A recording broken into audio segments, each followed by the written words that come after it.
The Priestess's time travel. This video is purely for entertainment and does not infringe on copyrights or laws. The rights to the novel and image belong to the original author. We do not claim ownership. Don't like waiting and want to listen to this fanfic in full now? Subscribe to our Patreon, where you'll find the best fanfics. Chapter 776, The Maid's Turn. The fifth young master is getting more and more handsome. You can't judge a man by his face. Even if you don't judge by his face, the fifth young master is better than other men. Qingxu nodded in agreement. That's true. Zuyao held her cheeks with both hands and said in a fangirling manner, "Today, the fifth young master smiled at me and talked to me. I am so happy." Qingxu was sweating. Zuyao was quite stable when facing Su Qingni today, but she didn't expect that she would be so excited now. This girl is good at putting on a show. Qingxu said, "You like the fifth young master so much? Why don't you let the princess give you to the fifth young master?" Zuyao's face was happy, and then it was gloomy. "I'm just a maid, I don't deserve the fifth young master. I didn't ask you to be the fifth young master's wife, just a concubine. What's wrong with you?" Qingxu said, "Do you value your status more than the fifth young master as a person?" "I don't value my status." Zuyao figured it out. "As long as I can be with the fifth young master, I will be satisfied." After this day's conversation, Zuyao served Ke Yuan more wholeheartedly. Qingxu knew that she wanted to get to Ke Jingmi through Ke Yuan, so she tried hard to please Ke Yuan. I just don't know if Ke Yuan has discovered Zuyao's thoughts. If she finds out, how will Ke Yuan deal with it? Will she help Zuyao? Qingxu did not compete with Zuyao, she only did her own things. As a maid, she had very few things to do, so Qingxu had more free time. She used this free time to start learning embroidery. Fairy Sister has a very powerful embroidery skill, and the fairy embroidery techniques of various places are all available. She does not ask to learn all the embroidery skills of the Fairy Sister, but she will be satisfied if she can master one or two of them. Qingxu felt that her embroidery skills were very poor, and she did not dare to show her finished products to others, so that people including Ke Yuan and Zuyao really thought that Qingxu is not good at embroidery. In fact, Qingxu compared her own works with Su Qingni's embroidery works, which was naturally incomparable. But compared with other people in reality, it is definitely a fine product. Unlike other women whose embroidery was mainly based on flowers and butterflies, mainly because these women had little experience and had seen too little scenery, so they could only embroider common flowers, plants and butterflies, Qingxu's embroidery patterns were diverse. She had seen the landscape paintings that the Fairy Sister showed her, and the scenery in those paintings was as vivid as the real thing, which made her want to see it with her own eyes. Qingxu was recently embroidering a desert scenery embroidery, which was purely her practice work. On a small handkerchief, there was a desert full of yellow sand, a fiery sunset, and a caravan riding camels trekking in the desert. The people in the caravan had different appearances. Qingxu was obsessed with embroidery. In a blink of an eye, a few months passed, and Ke Yuan's belly was ripe. Under Qingxu's care, Ke Yuan gave birth to a pair of twin sons smoothly. The prince was overjoyed and celebrated with great fanfare, holding a grand third-day bathing banquet for the two children. There were many people who came to attend the third-day bath banquet. The prince's power in the court has become stronger and stronger in recent years, and the old emperor has attached more and more importance to him. Anyone with a discerning eye can see that, unless there are any accidents, the next emperor will be this prince. Therefore, many people took the opportunity of the third-day bath banquet to curry favor with this prince. Many female relatives also came. Qingxu, as the princess's maid, had to help the princess who was still in confinement to greet these female relatives. Although the princess had concubines and Mrs. K came forward to help her daughter receive female guests, Qingxu and Zuyao were still busy. As a result, Qingxu's embroidery work fell out of her arms, but she didn't notice it. "Qingxu!" Ke Jingmi called out, but found that Qingxu didn't hear her call at all. It was as if there was wind under her feet, and she disappeared in an instant. Ke Jingmi could only step forward to pick up the handkerchief that Qingxu dropped, thinking that he would return it to Qingxu when Qingxu was free. As a result, when he saw the pattern on the handkerchief, Ke Jingmi was attracted at once. The pattern on this handkerchief is simply a beautiful painting. The scenery in the painting is lifelike, and even the eyes of the foreign merchants are so vivid. Not to mention the artistic conception of the painting. The autumn mountains are still there in the desert, and the old road to Yangwan is open. The yellow desert rises in the south, and the white sun hides in the west. The smoke rises straight in the desert, and the sun sets in the long river. The lonely city is white on the grass, and the sand turns yellow in the desert. The autumn wind blows the geese from the border, heading towards Xiaoxiang. The artistic conception of these ancient poems is all revealed from such a small piece of clothing embroidery. Su Qingni didn't want to return this embroidery to Qingshu. Such a fine product is worth collecting. But Su Qingni is a gentleman and will not take other people's things for granted. When he decided to return the handkerchief, he asked Qingshu who embroidered the handkerchief, and wanted to ask someone to embroider one for him. It was very busy that day, and Su Qingni couldn't find time to ask Qingshu at all. In the end, he returned to Kei's house with a handkerchief. In the following days, Su Qingni had no chance to go to the palace. After all, he was a foreign man, and even if the princess was his biological sister, he could not see Yuan at will. Then, the old emperor suddenly passed away, the prince ascended the throne and became the new emperor, and Yuan also entered the palace and became the queen. When she first became the queen, Yuan had to deal with a lot of things. As her most trusted maids, Qingshu and Zhu Yao were also very busy, and Su Qingni had no chance to see Qingshu. The handkerchief was always in Su Qingni's arms. After entering the palace, Yuan's control over the women's diet was not as good as that of the palace. Not to mention that the imperial kitchen could not be controlled overnight. Even the concubines above the rank of concubine were the main seats of a palace and had their own small kitchens. Yuan could not put her hands into the small kitchens of other women. Now, don't those women have a chance to have sons? Even if the old people in the palace have a lower chance of having sons than other women because of their long-term eating, there are still selections later, and other women will have to enter. These newlyweds have not been poisoned by acidic food, so the chances of having a son are very high.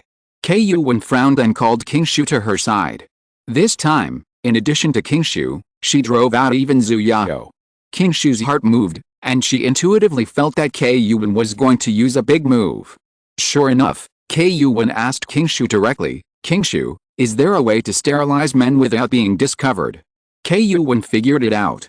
Instead of dealing with waves of women, it is better to start from the root. Anyway, the emperor already has 3 sons, and he doesn't need more heirs. Qingshu was shocked and said hurriedly, "Your Majesty, we can't touch the emperor's food. And starting with the food cannot eradicate the man's fertilization ability." Chapter 777 The Maid's Turn. "I didn't want to start with food." Yuan said, "You have been studying medicine for so many years. Have you developed a medicine that can sterilize men without being discovered by the imperial physician?" This. Yuan raised her eyebrows. "Take it out." Qingshu sighed and said, "I don't have it now. Please give me 2 days, and I will prepare it immediately. Instead of sterilizing the women in the harem, it is better to sterilize the stud emperor. The cause and effect of hurting one person is always less than the cause and effect of hurting many people."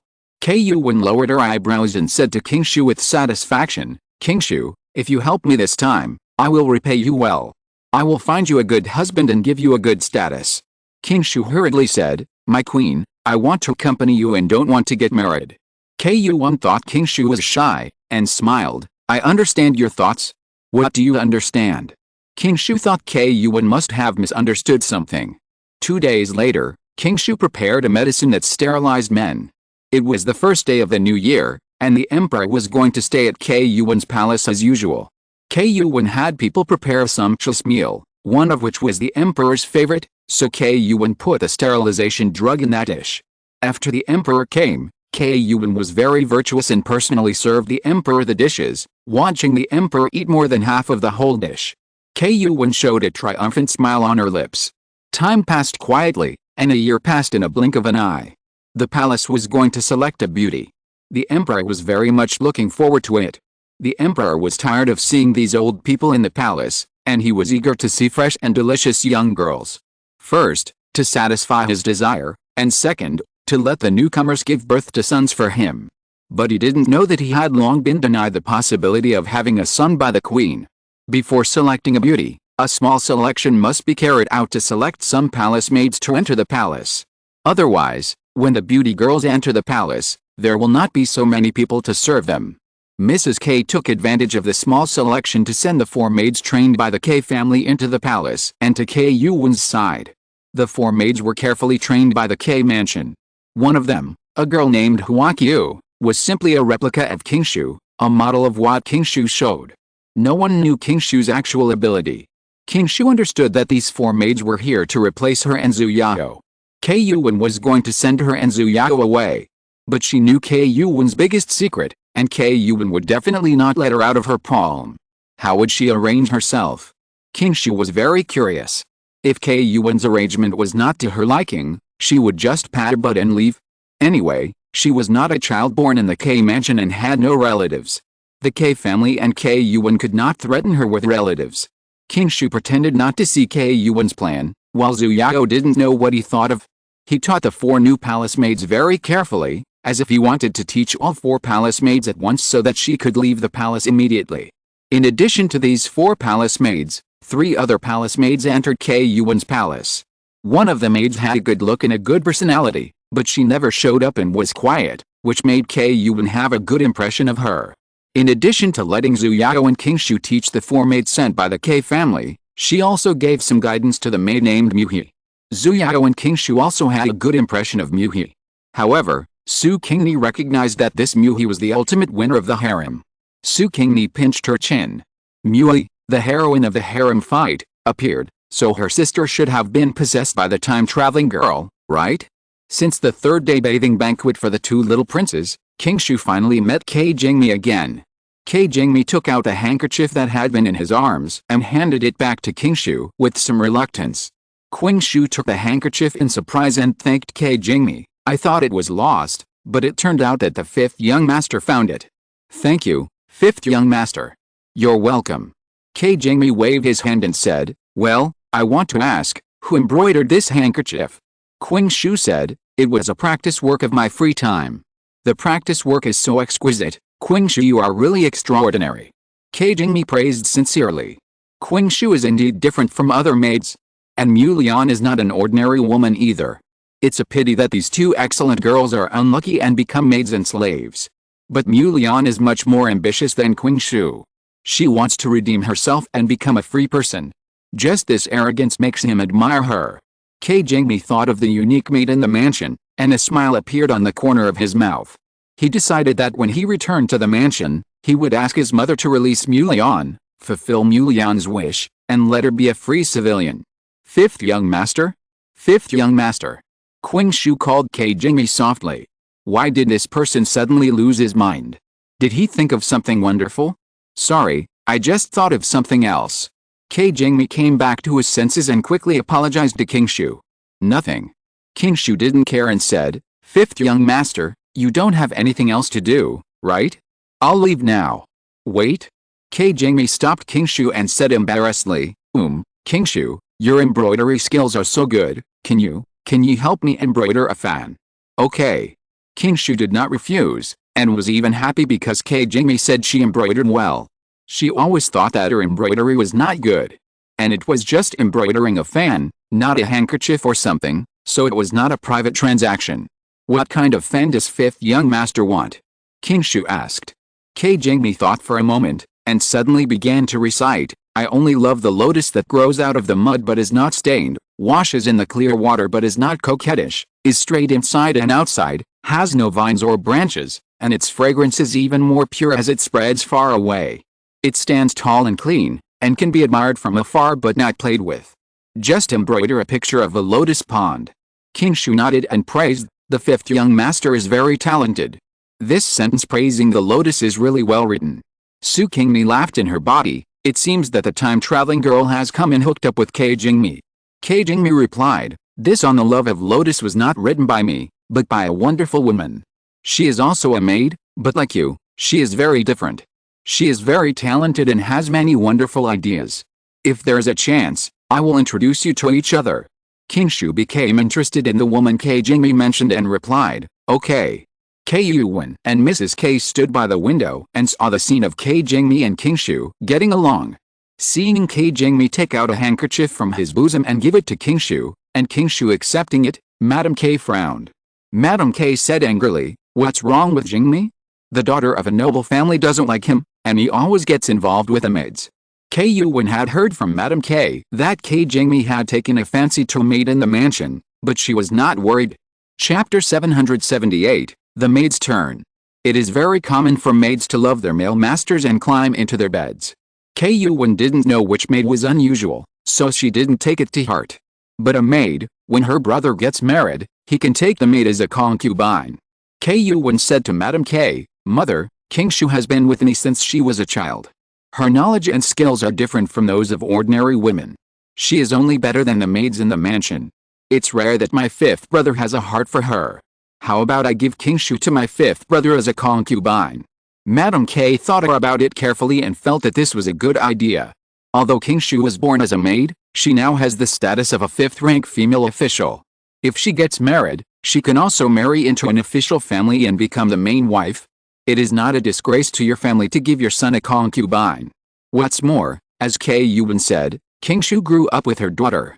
She followed her daughter all the way from the K mansion to the Wang mansion and then to the imperial palace. She has seen a lot. Many young ladies from official families are not as knowledgeable as Qingshu. And Qingshu's own talent and ability are also outstanding. Thinking of this, Madame K nodded with satisfaction. This is a good idea. It's just right that Qingshu can be used to pull Jingmi's heart away from that maid. Madame K's face did not hide her disgust for that maid in her mouth, which made Ke Yuwen curious. What kind of woman would make Madame K so disgusted? Since mother doesn't like that maid, it's better to send her away early. Ke Yuwen said. Madame K sighed and said, "Why don't I want to send her away? But you have to agree with your fifth brother. If I forcefully drive her away, your fifth brother will probably blame me as a mother. Your fifth brother has not been with me for more than 10 years, and I feel very guilty about him. I don't want other people or things to affect our mother-son relationship." Ke Yuwen also sighed when she heard it. The mother and daughter talked, and they didn't see the distorted face of Zhu Yao beside them. Zhu Yao could never have thought that the queen wanted to assign Qingshu to the fifth master as a concubine without considering herself. "I have been serving the empress and trying my best to please her all these years just to be with the fifth young master. The empress knew it well. I have expressed my feelings for the fifth young master in front of her. Why? Why didn't the empress choose me to serve the fifth young master? Did Qingshu say something in front of the empress? Did Qingshu stab me in the back? It turns out that the biting dog doesn't bark. She pretends to be indifferent to the fifth young master in front of me all day long, but I didn't expect that she had seduced the fifth young master a long time ago. Humph, Qingshu, you wait. I will definitely take revenge for this." Zhu Yao's eyes showed hatred, which was towards Qingshu and Ke Yuwen. Zhu Yao felt that Ke Yuwen was partial and only sided with Qingshu, and didn't take her, the most loyal maid, seriously at all. Madame K and Ke Jingmi left the palace, and Zhu Yao served Ke Yuwen as usual. Ke Yuwen didn't feel the difference in Zhu Yao, but Qingshu keenly noticed that Zhu Yao seemed to have changed. Zhu Yao no longer had the sisterly love for her in the past. Although she still smiled at her, she could feel the hatred and malice in that smile. What was going on? Qingshu didn't understand, but she was secretly on guard. 2 days later, it was the 15th day, the day when the emperor would come to the queen's palace. Qingshu was instructing Huaqiu to make calming incense. Zhu Yao came to Qingshu and said that the queen was looking for her. Qingshu followed Zhu Yao to the queen's bedroom. As soon as she entered the door, Qingshu keenly felt the unusualness in the bedroom. "The incense burning in this bedroom is aphrodisiac incense?" Exclamation mark. What's going on? If the queen wants to have sex with the emperor, it is impossible to burn aphrodisiac incense. The queen is bathing, you go and serve her. Zhu Yao pointed to the bathroom. Qingshu took 2 steps back when she heard this and looked at Zhu Yao warily. She now understood that this was a calculation against her. The person in the bathroom was not Ke Yuwen at all, but the emperor. However, this plot did not come from the queen, but from her good sister Zhu Yao. The queen knew her level in medicine and would never use aphrodisiac incense, which she could detect, to plot against her. Only Zhu Yao, although knowing that she was knowledgeable in medicine, did not know how high her level of medicine was. The queen did not let Zhu Yao know about the production of sterilization drugs. Qingshu couldn't figure out why Zhu Yao wanted to plot against her, and she was very sad. She and Zhu Yao had been sisters for so many years. Although sad, Qingshu would never let herself be plotted against. She was not a soft-hearted person, and would not let go of those who plotted against her just because of sisterly love. When she walked to the bathroom door, just as Zhu Yao stretched out his hands and pushed King Shu's back, King Shu dodged to the side. Zhu Yao's hands missed, and he couldn't hold back his strength. His body was dragged forward and fell directly into the bathroom door. King Shu reached out and slightly supported Zhu Yao to prevent her from falling to the ground, but she pushed Zhu Yao and pushed her directly into the door, and then closed the bathroom door. King Shu walked out of the bedroom and found Kei Yuan standing outside the door. King Shu knelt down quickly. "Get up," Kei Yuan said lightly, turned around and went to the east wing, and King Shu hurriedly followed. Kei Yuan sat down in the east wing, looked in the direction of the bedroom, and sighed sarcastically. Misfortunes sent by heaven can be forgiven, misfortunes brought by oneself cannot be survived. This is her palace, and she is the master here. How could she hide everything that Zhu Yao planned from her? Although Zhu Yao was Kei Yuan's maid, it was much easier to do things, and she did prepare all the preliminary work. When the emperor came, Zhu Yao found an excuse to transfer Kei Yuan, but Kei Yuan felt something was wrong after a while, and understood Zhu Yao's calculations. Kei Yuan was very disappointed with Zhu Yao. She originally found a guard for Zhu Yao as her husband. After Zhu Yao married, she would be the wife of an official, or the main wife, which was much better than being a concubine. It can be said that Kei Yuan's arrangement for Zhu Yao was better than that for King Shu. King Shu knows too many of Kei Yuan's secrets, and King Shu also has extraordinary means. Kei Yuan will never let her out of her hands, so she arranged for King Shu to be Kei Jingmi's woman. If King Shu does not become Kei Jingmi's woman, Kei Yuan might arrange for King Shu to become the woman of her two brothers. Kei Yuan could not have thought that she was so sincere in treating Zhu Yao well, but Zhu Yao actually betrayed her and plotted against King Shu. It's simply. No wonder her mother taught her that she can't trust anyone except her own children. Even the so-called loyal servants cannot be completely trusted. They will not betray, but the benefits of letting them betray are not enough. After that, I will help Zhu Yao ask the emperor for a position, which can be regarded as completing our master-servant relationship over the years. Chapter 779, The Maid's Turn. The emperor didn't like Zhu Yao very much. He thought Zhu Yao was a maid who climbed into bed behind her master's back, and Kei Yuan didn't explain. As early as when Zhu Yao started to plan all this, Kei Yuan no longer regarded her as her own and abandoned Zhu Yao. However, Kei Yuan still asked the emperor to give Zhu Yao a position, the lowest level of promise, and arranged for her to live in another palace far away from the queen's palace. Zhu Yao was very satisfied with this arrangement. Being far away from the queen, she didn't have to give birth to only daughters. She wanted to give birth to a son. Since she couldn't become the woman of the fifth son, she had to curry favor with the emperor and give birth to a son for him. Climb up step by step in the palace, and when she has a position, she will definitely not let King Shu have an easy time. Now Zhu Yao hates King Shu to death. She fantasizes that she has a son. With a son to rely on, it is not easy for her to teach an official's concubine a lesson. But she didn't know that the emperor had been drugged by her old master and could no longer make a woman pregnant. No matter how many fantasies and calculations Zhu Yao had, they all fell through. She couldn't get pregnant and give birth to a son, or even a daughter, and she didn't have the emperor's favor. The palace she lived in was like a cold palace, and she had been under the title of promise all her life, and she never got a promotion until her death. The emperor was slept with a maid who didn't look very good in the queen's palace, and he was in a very bad mood. He saw that the maid was still flirting in front of him and seducing him in front of his old master. The emperor just felt it was hot and looked away. At this sight, the emperor's eyes lit up. There is such a fresh and elegant little white flower in the queen's palace. This is exactly the type he likes. The emperor immediately asked who the little white flower was. Kei Yuan followed the emperor's line of sight. Her eyes flashed, and she replied softly, "Your Majesty, that is Muhi, the maid who entered the palace this year." Muhi? It's a good name, it suits her very well. The emperor praised. Kei Yuan still had something she didn't understand, so she smiled and said, "It's Muhi's blessing that the emperor likes her. Let Muhi serve the emperor tonight." The emperor nodded, "Good. Then let's make her a concubine." This title was given before she even slept with the emperor, which shows that Muhi is really the emperor's favorite.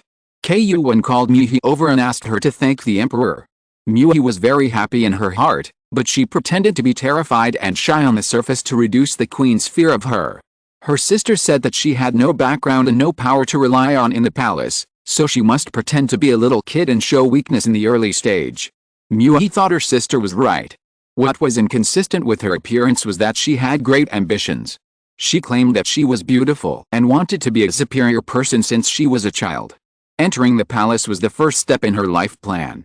In the future, she would become the emperor's favorite concubine, give birth to a son, let her son become the queen, and she would become the queen mother. In her previous life, Muhi was indeed successful. However, with the great goddess Su Qingni in this life, Qingshu and Kuyuan have changed greatly. The emperor can't make a woman pregnant, so how can she have children? Even if she is favored, it's useless without a son. No matter how much the emperor likes Muhi, it is impossible for him to abolish the queen's son for a woman. Otherwise, who will be his heir? His only 3 sons were born to the queen. So, the heroine of the harem struggles useless, and it is impossible to be the biggest winner. Let's talk about another heroine. After Su Qingni returned to K Mansion, he found the unique maid, Mulian. Mulian's appearance is not the same type as her sister Muhi. She is bright and beautiful, which is very consistent with her temperament. Her temperament is flamboyant and bright, confident and proud, as if she is not a maid, but a girl more noble than the princess. When Su Qingni saw Mulian, he couldn't help but think of Qingshu and compared the 2 girls. Mulian is outspoken, while Qingshu is quiet. Mulian knows a lot but not a lot, while Qingshu is proficient in medicine, embroidery, and calligraphy, and both of them are talented women. Mulian doesn't like her status as a maid and wants freedom, while Qingshu is content with her position as a maid. However, Su Qingni can see that Qingshu is a person who likes freedom just like Mulian. I guess it's because the eldest sister can't bear to let Qingshu go, so Qingshu is still a palace maid, right? Should I ask for Qingshu's help and let the eldest sister let Qingshu go free? Hey, what are you thinking about?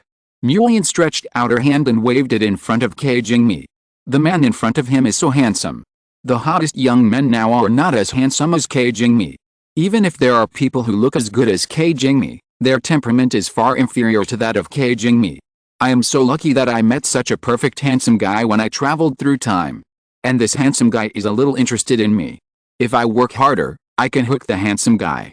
Mulian was even happier when she thought about being able to do this and that with a handsome guy. Oh, I remembered Qingshu. Su Qingni smiled at Mulian. She is also a unique girl. I'll introduce her to you when I have the chance. Mulian's face darkened. Su Qingni actually cared about other women? Who is that? She was actually competing with her for a man? Exclamation mark. Su Qingni's attention was on Mulian at this time, so he saw clearly the change in Mulian's expression in an instant. Su Qingni couldn't help but frown. Mulian's reaction. Okay, a girl who can be praised must be extraordinary. I'm looking forward to meeting her. Mulian smiled widely, as if the changes in expression just now were all Su Qingni's hallucinations. Su Qingni had a smile on his face, but he was suspicious of Mulian in his heart. If Mulian didn't smile so heartily, Su Qingni wouldn't have doubted him, but because her expression changed too quickly, Su Qingni had a different understanding of her than before. He thought Mulian was different. Now it seems that although Mulian is talented, she is essentially no different from other women. She is also jealous and can act. Su Qingni sighed in his heart. The admiration he had for Mulian disappeared in an instant. But he still admired Mulian. Mulian's talent and wonderful ideas always made his eyes shine. Mulian felt the crisis from another woman and felt unhappy. She immediately tried to attract Su Qingni's attention. Su Qingni is hers and can only be hers. Doesn't Su Qingni admire her talent the most? Then she would use this point to firmly attract Su Qingni. Mulian looked around, looking for a theme for her to write poetry, and then her eyes fell on a white crabapple tree that had already bloomed in the courtyard. Mulian smiled and sang softly, "Treasure your beauty and close the door during the day, carry the urn and water the moss basin by yourself. Rouge washes out the shadow of the autumn steps, and ice and snow attract the soul of the dew-covered steps. Only when you are indifferent can you know that flowers are more beautiful, and how can you have jade without marks when you are too sad? I want to repay Beatty with my purity, but I am silent and the sun is setting again." Chapter 780 The Maid's Turn. Su Qingni was really attracted and praised repeatedly. Good, good, good. This poem about white begonia is really well done, especially this line, "Only when you are indifferent can you know that the flower is more gorgeous. How can you get jade without traces when you are too sad?" Mulian raised the corner of her mouth proudly and recited another poem ode to white begonia, half rolled Xiang curtain and half closed door, grinding ice into oil and jade into basin. Stealing 3 parts of the whiteness of the pear core and borrowing a wisp of the soul of the plum blossom. The fairy in the moon cave sews white sleeves, and the resentful girl in the autumn boudoir wipes the tears. Who can I tell my shyness to in silence? I lean against the west wind tiredly and the night is already dark. What a good line, stealing 3 parts of the whiteness of the pear core and borrowing a wisp of the soul of the plum blossom. Qingni praised loudly, but he couldn't help wondering in his heart. The styles of these 2 poems are completely different.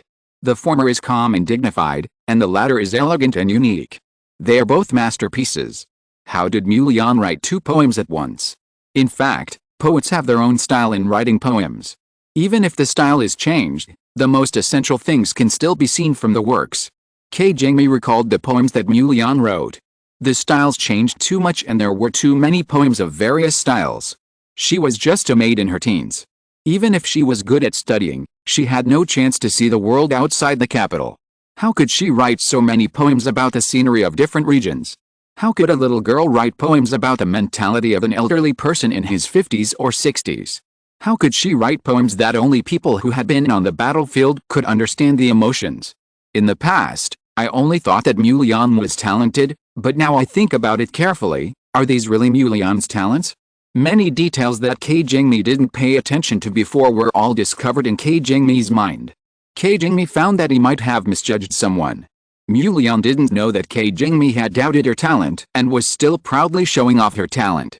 After reciting Sister Bayo and Sister Lin's ode to white begonia, she recited the most famous ancient poem, Don't You See the Water of the Yellow River Coming from the Sky by Tebe Shixin. But she didn't know that her showing off made Qingni more suspicious of her. Such a majestic ancient poem is really not something that a girl of Mulian's age can write. Moreover, who are Master Sen and Dan Qiushan? Qingni asked. They are 2 people I know. Mulian was flustered, and she complained that Qingni did not just praise her poetry as before, but actually asked questions. Although she memorized a lot of ancient poems, she only memorized them, and she didn't understand the meaning of many of them. Really? Qingni smiled and stopped asking. He already had the answer in his heart. Qingni sighed deeply. He actually misjudged her. But Qingni didn't think of exposing Mulian. The poems she recited this time were all unheard of, and they were probably written by those hidden masters. Mulian got their manuscripts and used these poems to build a reputation for herself. If she didn't expose Mulian, she could often hear Mulian recite other poems. If she exposed Mulian, what if she got angry and destroyed the manuscripts of the masters? Mulian was delighted by Qingni's praise. She was beaming with joy and looked like she was very great. Qingni didn't want to see her expression like this again, so he changed the subject and said, Mulian, I will beg my mother to return your indenture and let you regain your freedom. Really? Mulian was very happy to hear that. If there was one thing that made her most dissatisfied about traveling through time, it was her identity as a maid. Not only did she have to serve others, but she also had to kneel down to her master. How could she, who came from a world of equality and freedom, bear this? Since the god of traveling through time allowed her to travel through time, why didn't he let her travel through time as a lady? It would be even better if she could travel through time as a princess. It's not like now, where she still has to find ways to be free. But now it's good, there's light at the end of the tunnel. Qingni nodded. Wait for 2 days, I will definitely ask my mother to release you from slavery. Thank you. Thank you so much. Mulian happily threw herself into Qingni's arms and gave him a warm hug. Qingni was at a loss for what to do with this hug. His face flushed, and he hurriedly pushed Mulian away. Mulian laughed, thinking that the ancients were really too shy. The blushing handsome guy was even more delicious. Oh, I really want to hug him again. Qingni was very angry in his heart.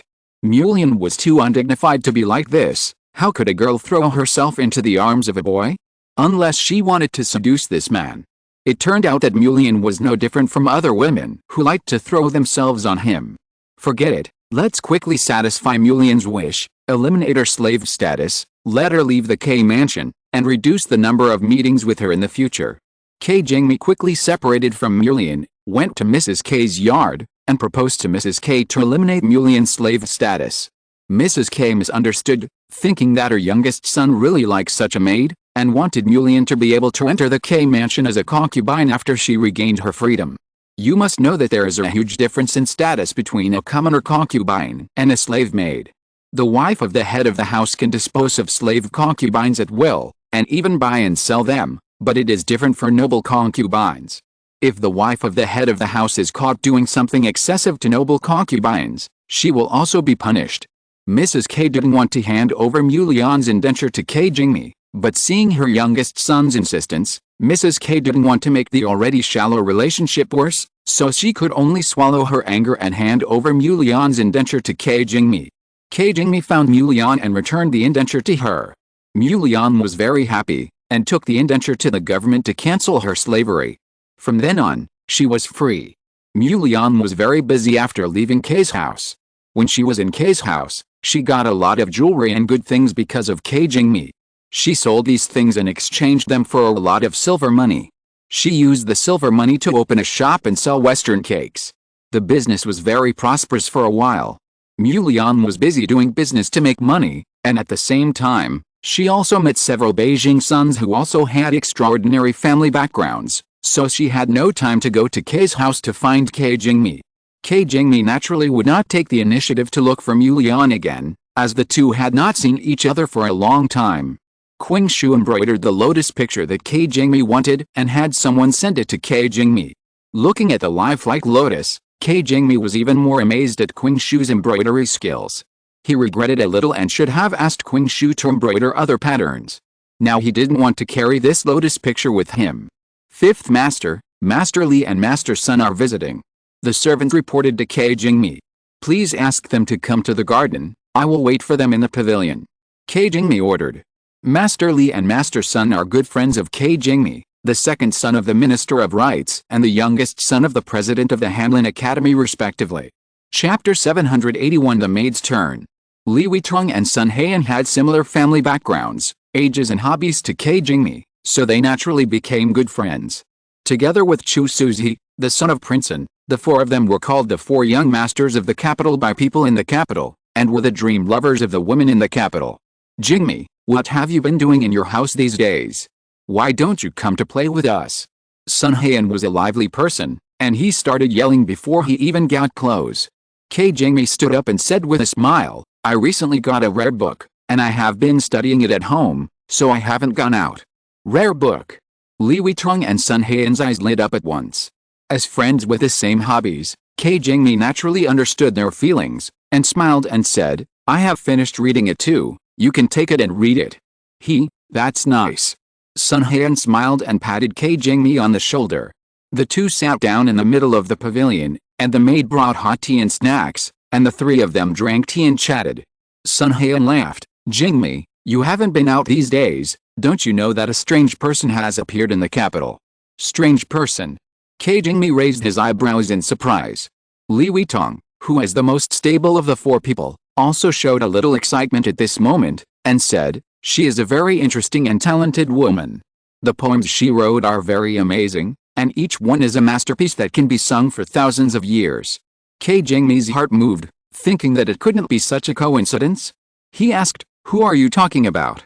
It's the daughter of the owner of the Western pastry shop, named Mulian. Sun Heian said. Sure enough. What poems did she write? K Qingmi asked. Li Weitong said in surprise, do you know Miss Mulian? K Qingmi nodded, she was originally a maid in my house. I asked my mother for her indenture and let her go free. So you already knew Miss Mulian? Why didn't you introduce her to us earlier? That way we could have known this strange woman earlier. Sun Heian said. K Qingmi's expression was hard to describe. Li Weitong asked, what's wrong? Is there anything wrong? K Qingmi did not answer, but said, first, tell me, what famous lines did this Miss Mulian write that have been passed down through the ages? Oh, there are quite a few, I remember them all. Sun Heian also felt that K Qingmi's expression was strange, and he recited all the poems that Mulian had created during this period with doubt. When will the bright moon appear? I raise my wine to ask the blue sky. The clouds are like clothes, the flowers are like faces. Draw a knife to cut the water flows more. Raise a cup to dispel sorrow, the sorrow becomes more sorrowful. The flowers in the forest have faded too quickly in spring. Sure enough, each one is excellent and amazing. Qingni sighed and said, I have a few here, you can listen to them. As he said that, he recited all the poems that Mulian had created in front of him in the past, and the other two people's eyes were full of surprise, and they kept applauding. These are the poems that Mulian created when she was in my house. Qingni said. Miss Mulian is indeed a talented woman. Sun Heian praised. Li Weitong nodded. Qingni frowned slightly. Li Weitong and Sun Heian were at the same level as him, immersed in literature for many years, and also earned a reputation as a talented person in the literary world. How could they not notice anything wrong like he did before? Qingni, is there something wrong? Li Weitong asked when he saw Qingni's frown. Don't you think it's wrong? Qingni asked. Many of these poems can only be written by people with a certain amount of experience. Mulian was just a maid, and she has never even been out of the capital. How can she write these poems? And these poems have various styles, how can one person master them? When Qingni said this, Li Weitong and Sun Heian were stunned. If Qingni hadn't pointed it out, they wouldn't have noticed it. But when Qingni pointed it out, they just felt that Mulian, this talented woman, had flaws everywhere. Sun Heian jumped up, I will go to confront Mulian and expose her for plagiarizing other people's poems. Don't. Li Weitong grabbed Sun Heian's arm, we don't have evidence, Mulian will not admit it. Qingni nodded, yes, these poems have never appeared in the world, and we don't know who the real author is.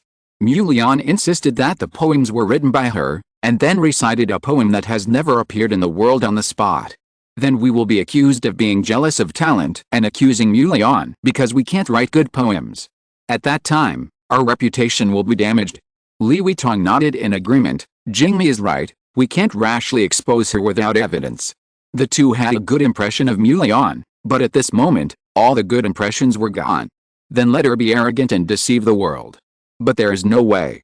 Qingni said, and I want to hear more quatrains that will be passed down through the ages. Then he said his guess. Li Weitong and Sun Heian nodded repeatedly. Sun Heian said, I will send people to search the Mu family secretly, and it would be best if we can find the manuscripts of the hermit masters. Qingni shook his head. Mulian looks bright on the outside, but she is actually very cautious. I'm afraid those manuscripts are no longer there. She won't leave herself any loopholes. Sun Heian said angrily, she got it easy. Li Weitong said, such a shameless person, we should stay away from her in the future. So, Mulian still had the dream of turning the four princes of the capital into her servants, but she didn't know that they had seen through her nature and decided to stay away from her. Although Chu Suzi didn't come to Kay's house this time, he also found out that something was wrong with Mulian after being reminded by the three people, and he also stayed away from Mulian. Mulian wondered why the four princes didn't come to see her, but because there were many young talents around her who praised her, she didn't do anything to deliver herself to the door. The arrogance of the time traveler made her disdain to do things that were worth paying for. Mulian didn't think her charm had failed. She thought that maybe the four princes had something to do. And although the four young masters did not come, every time she created a new poem, the four young masters would ask people to copy it. It can be seen that the four young masters are still paying attention to her. Mulian was very proud, but she didn't know that her reputation among the literati was mixed. After being reminded by Li Wei and others, many smart people also found that Mulian's ability was not enough to write those amazing poems. Like Li Wei and others, they thought that she plagiarized others. However, their thoughts were the same as Qingni and others.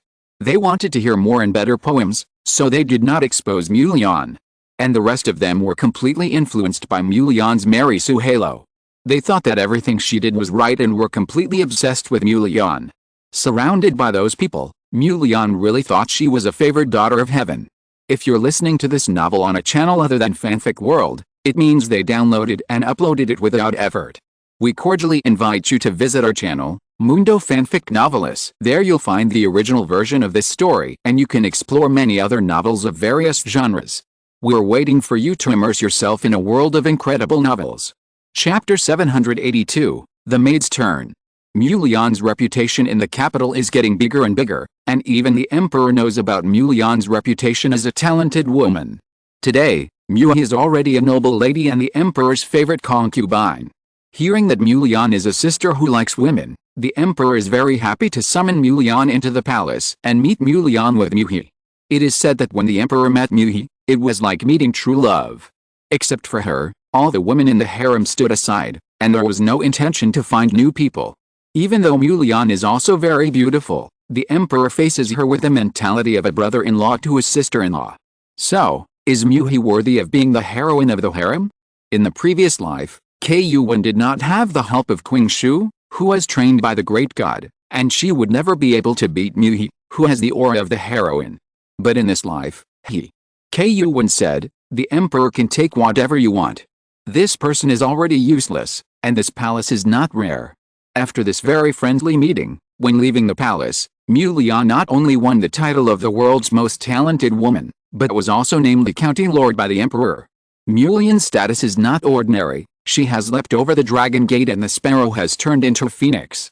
With a higher status, more men are pursuing Mulian. However, many heads and wives of big families will not accept Mulian as their daughter-in-law granddaughter-in-law. Apart from being able to write some poems and relying on her sister in the palace to get to the top, Mulian has nothing that can catch the eyes of these wealthy families. She has no family education, is shameless, and hangs out with men all day long. Who knows if she is still chaste? Will you marry her home and make your son-grandson cuckold her? She is arrogant and thinks she is great. She looks down on noble ladies and always looks at them with contempt.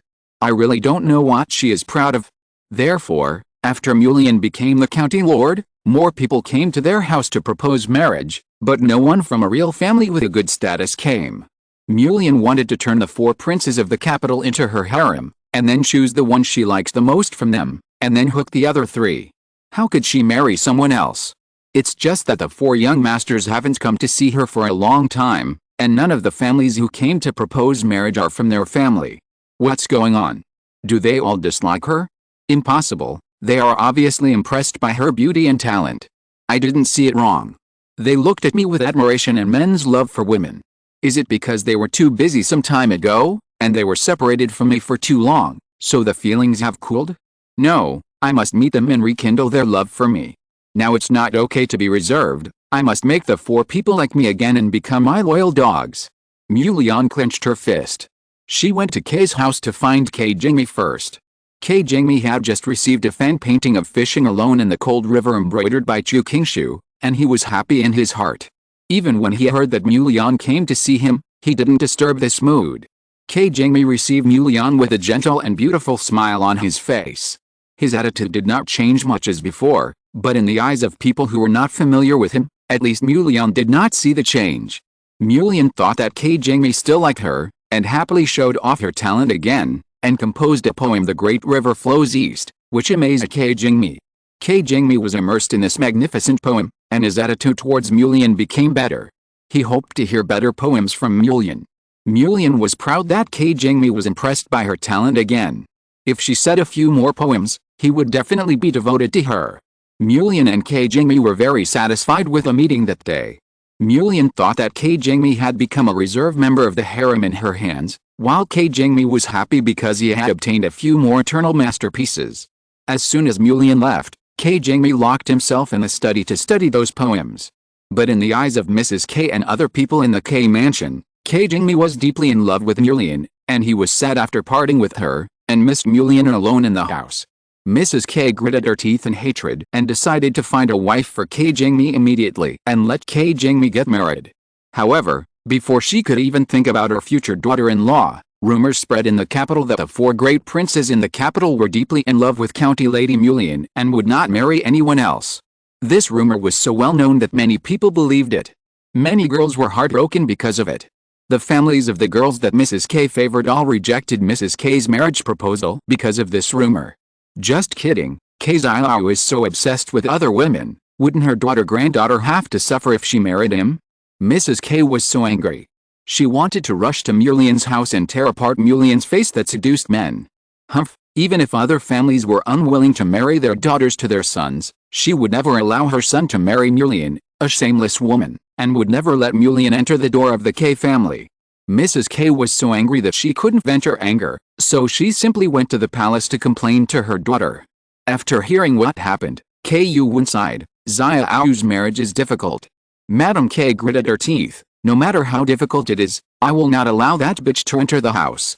Kei Yuwen nodded. She didn't want Mu Lian to become her sister-in-law. She felt that she had really misjudged her. She used to think that he was a good person and wanted to train her to make her senior maid. She didn't expect that she was so capable that she seduced the emperor to have only her in his heart, almost ruining the entire harem. If she hadn't given the emperor sterilization medicine earlier, I'm afraid that that bitch, would have given birth to a son, and she would not be able to be the queen, and her 3 sons would be regarded as stumbling blocks to her sons and destroyed. Fortunately, Kei Yuwen was very glad that she was ruthless at the time. Humph, Mui's sister is naturally a vixen like her. Now she has seduced her brother and married him. I don't know what kind of disaster she will cause to the Kei mansion. Kei Yuwen saw Qingshu standing in the corridor and said, Mother, now is the case, why not let Qingshu marry Qingni as his legal wife? At least Qingni still has some interest in Qingshu. Maybe after Qingshu marries Qingni, he will take his heart away from that woman. Mrs. K was a little unwilling. Qingshu sounded nice and was a female official, but she was a maid in the K mansion before. Marrying a maid as a daughter-in-law. Kei Yuwen sighed. In this situation, Mother can't find a better woman than Qingshu to be Qingni's wife. Mrs. K also sighed. She knew that her daughter was right. Then you arrange it. Mrs. K had to compromise. So a few days later, Qingni received the imperial decree to grant marriage. Chapter 783 The Maid's Turn. Qingshu held the imperial edict in her hands, unable to react for a moment. She was granted marriage by the emperor and the empress? Exclamation mark. Granted marriage to Qingni, to be his legal wife? With her status, she could become the legal wife of the 5th son of the K family? Exclamation mark. This would be a pie in the sky in the eyes of others. But Qingshu felt a headache, because getting married was not in her recent plan. How could she travel around the world after getting married? And she was marrying a son of a noble family. Mrs. K would definitely not like her daughter-in-law who was born as a slave, and her life in the K mansion would be very difficult after marriage. If you don't want to get married, just leave. With your current ability, who can stop you? Su Qingni said. But she had seen through Qingshu, and Qingshu would not leave just like that. This child actually had a crush on Qingni, otherwise she would not have repeatedly embroidered fans for him at Qingni's request. You know, the queen has never received Qingshu's embroidery products. Qingni's figure appeared in Qingshu's mind, making her hesitate, and she felt very reluctant. Su Qingni chuckled and stopped talking, waiting for Qingshu to figure it out. The smart girl quickly faced up to her feelings and realized that she had fallen in love with Qingni. In this case, then marry. It is better to marry a man you like than a man you don't like. But the plan to travel around the world will be postponed. Su Qingni was helpless. Since it is temporarily impossible to find the extremely yin place, just watch the show happily. I always feel that Qingshu's life will not be dull after getting married, and she will definitely confront the time-traveling girl. Mu Lian thought that the 4 great princes of the capital had become her subordinates, but when she was proud, she heard that Qingni was going to marry a wife, and the marriage was granted by the emperor and the queen. Mu Lian was so angry that sparks flashed in her eyes. Qingni was her possession, but now he was taken away by someone else.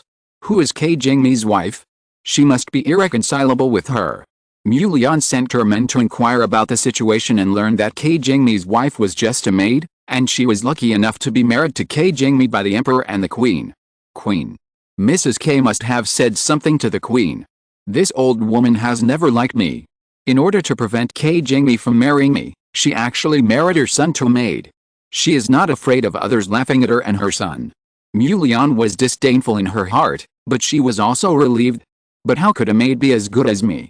Even if Qingni married her, his heart would still be on me. I can hook Qingni to my side with just a flick of my finger, which will make Mrs. K and Qingni's maid wife angry to death. Humph, but I have to eliminate one of my husband's candidates. The 3 young masters in the capital are left. Who should I marry? Mu Lian was choosing here, but in just 2 days, the news that Li Weitong, Sun Han, and Chu Suzi were engaged reached her ears. Damn it! Mu Lian smashed everything that could be smashed in the house, and the whole person was furious. The 4 best sons-in-law are actually engaged. Shouldn't they rebel against the family for themselves, shouting I will not marry anyone other than Mu Lian, and want to be with me for the rest of my life? Without other concubines? How come they are engaged? Damn it. Damn it. Damn it. The 4 best men all have wives, so she can only settle for those second-rate men? How embarrassing for her. No, she must snatch them away before they get married, so that they can rebel against marriage for her.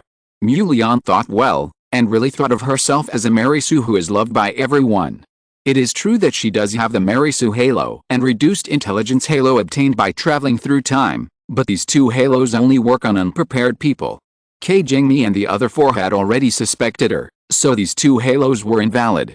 And it's not just these 4 people, there are many people who don't react to the 2 halos. Mu Lian ran to find the 4 young masters confidently, but she didn't even enter their house. The people in the 4 mansions were on guard against her. They didn't want her to see their own sons, and the 4 young masters themselves didn't want to see her at the moment. The 4 people saw through Mu Lian's nature. She liked to seduce men, even worse than the prostitutes in the brothel. This woman just seduced one of them, and later she came to seduce another one, which really disgusted them. They didn't want to let this woman come to them and disgust them again.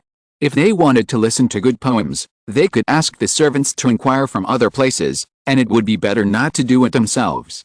What if one day Mu Lian used dirty means to give them some drugs and let them have sex with her? What would they do? Before she saw the 4 people, Mu Lian's nose was crooked. She ran into the palace to find Mu He to help her find a solution. What could Mu He do? Although she was the emperor's favorite concubine, she couldn't let the emperor issue an order not to let the 4 young masters get married, right? If the emperor really issued this imperial decree, he would definitely be regarded as a tyrant. Mu Lian had no choice but to leave the palace. She also blamed Mu He. I thought Mu He was so powerful, but she didn't even kill the queen, didn't become the queen herself, and didn't even have the child. Her fighting ability is too poor.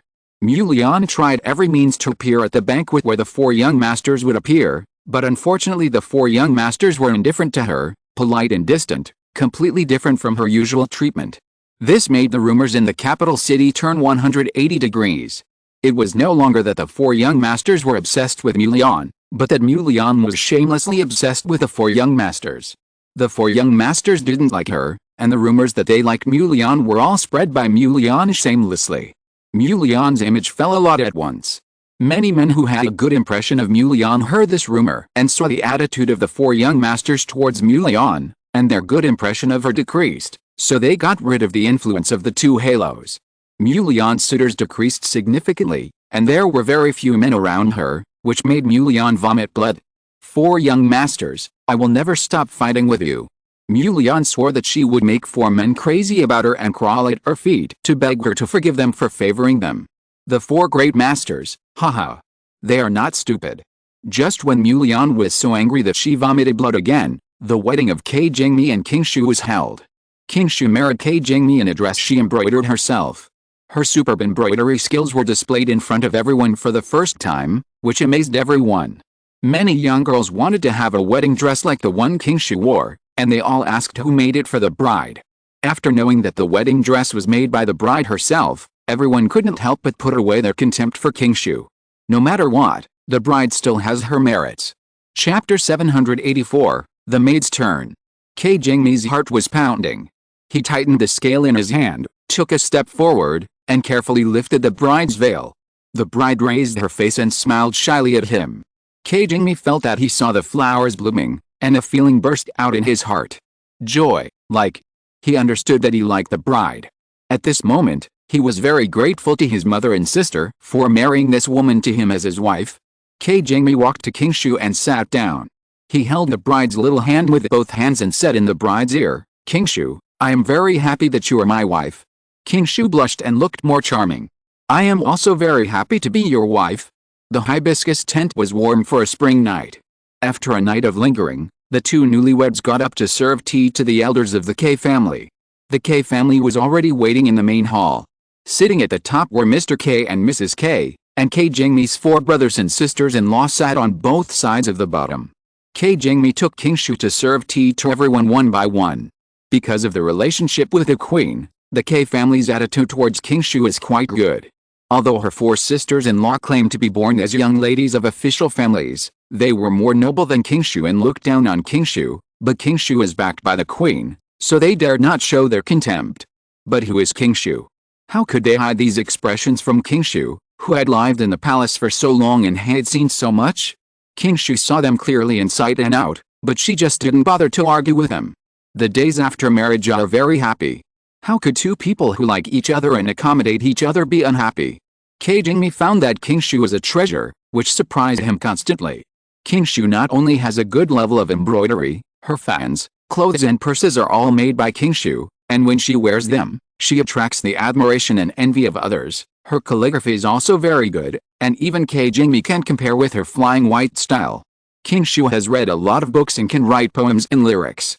Although she is not as amazing as Mu Lian's writing, she is also one of the outstanding ones among many boudoir women. What amazed Ke Jingmi the most was that King Shu could actually perform martial arts, and could perform the legendary flying over eaves and walls. What kind of treasure did he marry? Exclamation mark. She was both civil and martial. The title of the most talented woman in the world should belong to his wife. It should not belong to Mu Lian, the fake talented woman who plagiarized other people's achievements. Husband, time is up, take a break. King Shu's voice sounded. Ke Jingmi, who was squatting in horse stance, heard this voice and suddenly collapsed on the ground. King Shu hurried forward to help Ke Jingmi up, helped him lie down on the chaise longue in the room, and used her internal force to relieve the fatigue of Ke Jingmi's legs and body. Oh, squatting in horse stance is really too hard. Ke Jingmi sighed. King Shu smiled and said, only those who endure the most hardships can become the best. If you want to learn martial arts, you must squat in horse stance. Of course, if you don't want to learn martial arts, you don't have to squat in horse stance. I squat. Ke Jingmi said firmly, I also want to be a knight who can fly over eaves and walk on walls. Every man has such a wish. Now that the opportunity is in front of him, he will not let it go. King Shu smiled and massaged Ke Jingmi, and felt that Ke Jingmi was particularly cute. After Ke Jingmi's body recovered a little, King Shu pulled Ke Jingmi up and sat down, and asked Ke Jingmi to practice internal skills. This internal skill was asked by her from the fairy sister. It is said that it is called the secret of longevity, which has the effect of strengthening the body and increasing people's lifespan. Because of premature birth, Ke Jingmi's body is a little weaker than that of ordinary people. The secret of longevity can just repair Ke Jingmi's body and allow Ke Jingmi to live to more than 100 years old. After hearing about the effect of the secret of longevity, Ke Jingmi practiced very diligently and has now cultivated internal strength. Ke Jingmi knew that King Shu had a secret, but he didn't ask because he respected King Shu. King Shu was grateful to Ke Jingmi, but she couldn't tell anyone about the fairy sister. Maybe one day when the fairy sister left, she would tell Ke Jingmi the truth. After the two of them finished practicing, a morning passed. After lunch, the two of them went to the study, where they read books, painted, chanted poems, and spent the afternoon. King Shu and Ke Jingmi were in harmony, which made others envious. Although Mrs. K didn't like King Shu's background, she saw that she had such a good relationship with her son, so that her son never went to Mu Lian again, and Mrs. K was also more satisfied with King Shu. Seeing that King Shu is no less than the other daughters-in-law in terms of etiquette and talent, this was the result of King Shu's hiding her shortcomings. Mrs. K was even less dissatisfied with King Shu. There was no use of rules to deliberately embarrass King Shu.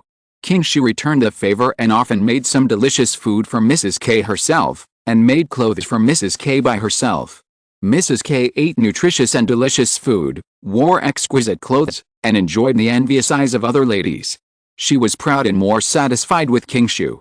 King Shu felt that her life was very happy now, and she also got Ke Jingmi's promise. When there is another opportunity in the future, Ke Jingmi will accompany her to travel around the world and enjoy the beautiful scenery everywhere. However, a cockroach occasionally appeared in the happy life to destroy it, which made King Shu feel bad. The wife of the Minister of Personnel celebrated her 50th birthday. King Shu followed Mrs. K and several sisters-in-law to celebrate the birthday of the wife of the minister.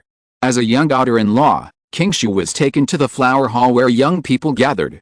King Shu greeted the young ladies of each mansion politely. She was not lacking in etiquette and style, which made those who originally wanted to watch her show reluctantly retract their eyes. King Shu smiled faintly, walked to a corner of the flower hall and sat down, picked up the teacup and sipped it slowly, watching the people in the flower hall. Two young women walked up to King Shu and stared at King Shu condescendingly. Qingshu frowned slightly, not liking this situation. What do you two girls need? Qingshu asked lightly but politely. I'm Mulian. The woman standing in front said arrogantly. So you're County Lady Mulian? I'm sorry. Qingshu stood up and bowed to Mulian, being so polite that Mulian couldn't find any fault with her. I heard Jingmi mention you. Mulian called K Jingmi's name very intimately, as if she had a very close relationship with K Jingmi. He said your embroidery is very good, and he asked you to embroider a lotus fan for him. Mulian showed a happy and sweet smile. There is a word Lian in my name, and my favorite flower is also the lotus. Qingshu felt very uncomfortable after hearing this, but she didn't show it, and only said lightly, really? Mulian frowned. This woman is very scheming. She can endure so much and didn't even lose her temper. Chapter 785, The Maid's Turn. There was no reaction at all, which was different from what she expected. Shouldn't she lose her temper and do something rude because of jealousy, making others laugh at her? How could this person be so tolerant? He is indeed from the palace. Mulian's plan failed, so she could only leave with her followers in disappointment. She would not miss any opportunity to attack Qingshu. Qingshu looked at Mulian's back and snorted coldly. Such a straightforward and rough calculation, do you think she can see it? This Mulian is as self-righteous as her sister Muhi.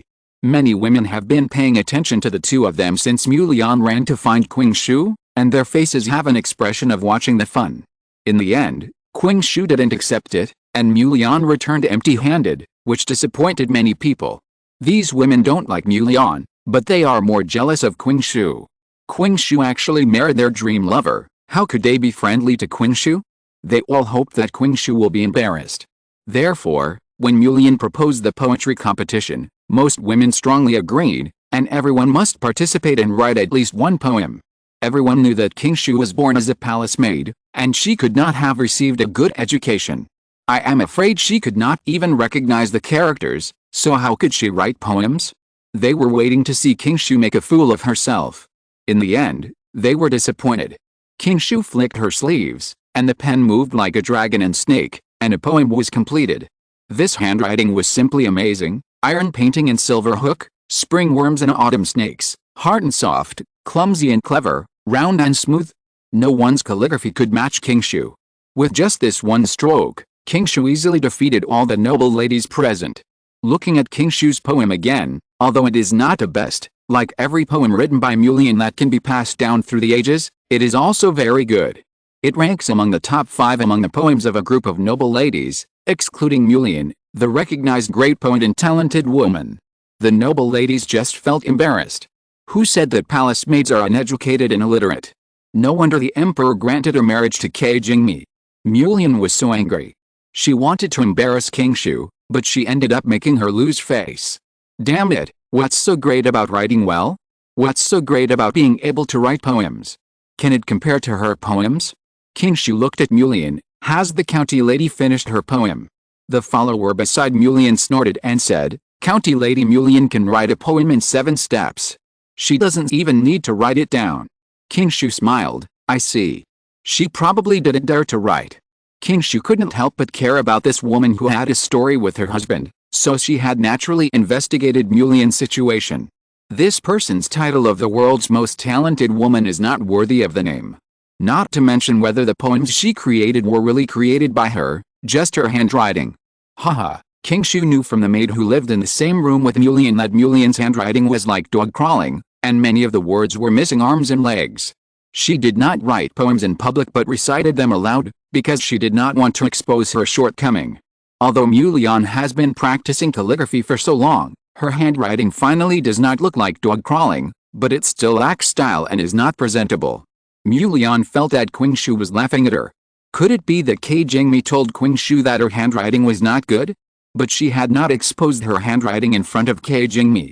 Mulian could not see through the meaning of Qingshu's smile, frowned, turned her eyes away, and did not look at Qingshu. She put her hands behind her back, looked up at the sky at a 45-degree angle, and said pretentiously, if life were always like the first sight, why would the autumn wind make the fan sad? People's hearts change easily, but they say that people's hearts are easy to change. After the conversation at Mount Lee, the night was half over, and the rain and bells never complained. How about the unfaithful man in brocade clothes, who wished to be together forever? Good. Everyone praised her. Although the noble ladies did not like Niangniang, the poems she wrote were really good. What a great line, if life could only be as good as the first meeting, Qingxu said. This poem expresses all the grievances of a woman in the boudoir. I think it is the voice of the county lady. I just wonder who the old friend in the poem is. Everyone wanted to stand up and say, it's your husband Su Qingni. But thinking of the many men Niangniang had made friends with, and the fact that she had hooked up with the 4 great masters of the capital, who knew who her old friend was? However, based on the current situation, Su Qingni is more likely. Sure enough, Niangniang glanced at Qingxu and chuckled. Who does 5th young Madam K think it is? A fierce look flashed in Qingxu's eyes, and she smiled. I'm not the worm in the county lady's stomach, so how can I know who it is? However, I still have some questions about this poem that I would like to ask the county lady. Niangniang was impatient. Qingxu, this woman, had too many questions, but on the surface she put on an expression that said, I'll guide you, and said, what questions does 5th young madam have? Qingxu smiled and asked, excuse me, what allusion does the line after the conversation at Mount Li, the night is half over, and the tears and rain never complain? How can I compare to the unfaithful man in brocade clothes, who made the wish to be together forever come from? I have read a lot of books, but I don't have any impression of it. Niangniang's proud smile froze on her face. In this world, there is no love legend of Emperor Minghuang of Tang and Yang Yuhuan, no song of everlasting sorrow by Bai Ju Ai, and naturally there is no oath of Emperor Minghuang of Tang and Yang Yuhuan in the Changsheng Palace that they will never be separated from each other in life and death, and vow to be a pair of wings in the sky and a pair of branches on the ground. How can she explain this to everyone? Niangniang wanted to bite Qingxu to death. The hateful woman actually asked her a question that she couldn't answer. Qingxu smiled slightly. Why? The county lady doesn't know what this illusion is. How could Niangniang say she didn't know? Otherwise, she would be questioned immediately, and the image of a talented woman she created would be tarnished. Niangniang forced a laugh and said, of course I don't know. This illusion comes from a folk legend. What story? A noble lady asked. She noticed Niangniang's reluctant expression and was moved. Niangniang then told the story of Emperor Minghuang of Tang and Yang Yuhuan, describing their love as beautifully as possible, especially when she recited the poem I wish to be a pair of wings in the sky and a pair of branches on the ground with great emotion, thinking that the noble ladies would be moved to tears. But the result was the noble ladies' disdainful ridicule. Father-in-law and daughter-in-law? Isn't this incest? If this is true love, it is simply a blasphemy against the word true love. He has no sense of propriety, righteousness, integrity and shame. He deserves to be rebelled against. If I were Yang Gifei, I would commit suicide to protect my innocence. I also serve my husband's biological father. It's simply. The noble ladies despised Emperor Minghuang of Tang and Yang Gifei, and then the two of them talked about Niangniang. The county lady admires Emperor Minghuang of Tang and Yang Gifei so much? Do you have the same idea as these two people? Chapter 786 The Maid's Turn. Niangniang lost more than she gained. She originally wanted to use poetry to embarrass Qingxu, but she didn't expect that she would be the one who got embarrassed in the end. Because of the 2 lines, Lishan's conversation ended halfway through the night, and the rain and bells never complained. How could I compare to the unfaithful man in brocade clothes, who wished to be together forever? Her reputation became very bad. It was said in the capital that she was a shameless woman who would cheat on her in the future. This made the matchmakers who used to come to her house to propose marriage suddenly decrease by half, and many young men were also detained at home by their elders, and they were not allowed to go to Niangniang. Niangniang enjoyed the feeling of being pursued by men, but now there were no men around her. How could she bear it? Niangniang hated Qingxu so much that she wanted to skin her alive. However, Qingxu was the young lady of the K mansion and had a high status. Even if she was the county lord, she could not touch Qingxu. Niangniang could not bear it and turned evil. She went to the palace to find Muhi, and the 2 sisters discussed how to deal with K Yuan, pull K Yuan down from the throne of the queen, and let Muhi become the queen. Without K Yuan, the queen, to support the K family, it would be much easier for them to deal with him. At that time, Muhi would whisper in the emperor's ear, accuse the K family of a crime, and confiscate the K family's property. Without the protection of the K family, Qingxu and Su Qingni could be controlled by her at will. She wanted to take Su Qingni into her harem, Be affectionate with her husband in front of King Shu, and then learn to treat King Shu the same way that Lu Zhi treated Madame Qi. The two sisters of the Mu family had beautiful ideas. They had already imagined a beautiful dream of becoming the most respected woman in the world, a dream of taking all kinds of handsome men into the harem to bully other women. But they didn't know that the content of their discussion had already reached Kei Yuan's ears. After Kei Yuan gave birth to her eldest son, she began to secretly pave the way for her son. She secretly cultivated many people. It cannot be said that she completely controlled the entire palace, but she basically controlled it. There are Kei Yuan's people around every palace and every imperial concubine. As the emperor's favorite, Mu, even if she can't give birth to a child, Kei Yuan is very wary of her. What if she whispers in the emperor's ear and snatches his son when she can't give birth to a son? With the emperor's true love for Mu, this kind of thing is not impossible. Therefore, Kei Yuan arranged 3 or 4 times more people around Mu than around other concubines. Kei Yuan will know immediately if there is any movement of Mu. Hearing that the Mu sisters wanted to do something to herself and wanted to harm the Mu family, Kei Yuan laughed angrily. However, Kei Yuan also knew that with the emperor's true love for Mu, this result could really happen. Ruier is already 14 years old. In another year, he will reach the minimum age for a crown. He will be an adult. Kei Yuan said softly, "It's time for him to take that position." Kei Yuan played with the long nails on her fingers and issued one order after another. The entire palace immediately moved, but the emperor and his true love, as the real masters of the palace, did not know that their good days were over. Half a month later, Mu Lian was still waiting at home for the good news that her sister would pull down the big boss queen and become the queen herself. As a result, the palace did have shocking news, but it was not about deposing the queen and promoting a new queen. It was that the emperor had a stroke. The emperor had a stroke in the uterus of his most beloved concubine, and the results of the imperial physician's examination were excessive indulgence. The queen was furious and demoted the concubine who caused the emperor's stroke to the lowest level of promise. It was already the queen's mercy not to take the concubine's life. Hearing this news, Mu Lian collapsed to the ground. It's over. She knew that the concubine was her sister Mu. Now that the emperor has had a stroke and her sister has lost her backer, can't the queen do whatever she wants to Mu?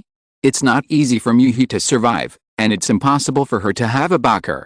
Without the emperor and Mu as a backer, how can she gain a foothold in the capital? She has offended many noble ladies in the capital, and the men who could have been her backers have all been locked up by their own families and can't help her. What should she do? Should she leave the capital and start over? She is a time-traveling woman. She was able to become a county lady from a maid and was sought after by many men. Now she can start from scratch and become a superior person again, and be sought after by more men. Mu Lian began to pack her luggage, but before she finished packing her luggage, she received the imperial decree of the queen, stripping her of her honorable title of county lady. Mu Lian snorted coldly. Is the county lady so great? When I go to the rivers and lakes, I may be able to get the position of the wife of the leader of the martial arts world. If I go to other countries, I may become a county lady or a princess. And maybe I can become the queen mother or even the queen? Exclamation mark. Mu Lian was ambitious and left the capital that night. Reality would teach her how to be a person. Although she had 2 halos, her halos had dimmed because of her failure to seduce the 4 princes, the emperor and Mu. It would be difficult for Mu Lian to seduce a man as good as the 4 princes. After all, men are not fools. Even if they are confused for a while, they will wake up like Kei Jingmi and others. The most important thing is that there is no martial arts in this world. And other countries? Haha, they are nations similar to the Turks. They all have deep eyes and high noses, and their aesthetics are different from those of the Central Plains. Mu Lian's appearance is beautiful and popular in the Central Plains, but in other countries, it is plain and featureless, and it is strange that she can attract men. The emperor did not die from a stroke. Kei Yuan did not want to become the murderer of her son's father, so she just made the emperor unable to move his limbs or speak. How can such an emperor still handle government affairs? Can he still go to court? Without Kei Yuan's words, the ministers unanimously supported Kei Yuan's eldest son to ascend the throne and let her husband become the emperor. Kei Yuan did not kill Mu, but sent him to the side of the retired emperor, asking him to take care of him personally. Aren't they two in true love? Mu will definitely be very happy to take care of his beloved one personally, right? The K family has become the emperor's mother's family, which is a step up. However, the K family are all smart people. They know the truth that prosperity must decline. They understand that the K family is now in a prosperous situation, and they must give up something and let their family step down. Therefore, except for K Yuan's second brother and two illegitimate brothers who are still in the court, K Yuan's father, the eldest brother, and K Qingni have already withdrawn from the court. K Yuan's father is not young anymore, so it's just right for him to go home to retire. The eldest brother took over the title of Duke Chenjin from K Yuan's father, and he was also the patriarch of the K family. He simply became a rich and idle man, and spent more time dealing with family affairs. K Qingni finally fulfilled his promise to Qingshu and took her to travel around the world. Chapter 787 The Maid's Turn. In the second year of Qingshu and K Qingni's travels, Su Qingni found the extremely yin place and buried the netherworld stone. 10 years later, Su Qingni left Qingshu and returned to the netherworld. On the night when Su Qingni left Qingshu's body, Qingshu had a dream. In the dream, Qingshu fell in love with K Qingni at first sight, but she couldn't get him and did many evil things. In the dream, K Qingni liked Mulian and was determined to marry Mulian as his wife, which made a lot of trouble with the family. In the end, K Qingni and the K family each took a step back. K Qingni married Mulian as his wife, and Qingshu entered the K family as a concubine. But Qingshu was just a decoration for K Qingni. K Qingni didn't touch Qingshu at all, and Qingshu was still a perfect body until her death. Qingshu was jealous of Mulian and used all the secret methods she learned in the palace on Mulian. But Mulian was very lucky, and often had noble people to help her, always turning danger into safety. Finally, Mulian got the evidence that Qingshu harmed her, and K Qingni drove Qingshu out of the K family in anger. Qingshu wanted to seek refuge with Queen K Yuan, but K Yuan was also unable to protect herself and was defeated by Mulian's sister Mu. In the previous life, K Yuan did not have 3 sons to protect herself, and was easily abolished by the emperor as the queen. K Yuan finally committed suicide in the cold palace. K Qingni, as K Yuan's younger brother, did not avenge his sister, and said that K Yuan had it herself, and was driven out of the K family by Lord K in a rage. But he was the best in the K family. Relying on the relationship between Mulian and Mu, K Qingni was highly valued by the emperor and his official position was higher than that of K's father. However, K's father and his other sons were convicted because of K Yuan's affairs, and they left the capital and returned to their hometown after losing their official positions. However, K Qingni was only superficially glorious. In fact, 2 of the 3 sons born by Mulian were not K Qingni's biological sons, but Mulian's children with Li Weitong and Chu Suzi. Mulian was a fickle woman. After marrying K Qingni, she still flirted with other men. When K Qingni was in his 40s, he finally found out that Mulian had an affair with other men, and that neither of his 2 sons was his. K Qingni was so angry that he vomited blood. He was originally weaker than others, and his body declined faster than others after entering middle age. After vomiting blood and fainting, K Qingni never got up again. And Qingshu, after being driven out of K's house by K Qingni, was kidnapped by one of Mulian's admirers and taken to the Red Tent in the military camp. She became the lowest-ranking female soldier, but was tortured to death in just 2 years. Qingshu sat up suddenly from the bed, her heart beating fast, and the feeling of powerlessness and terror still enveloped her. What's wrong?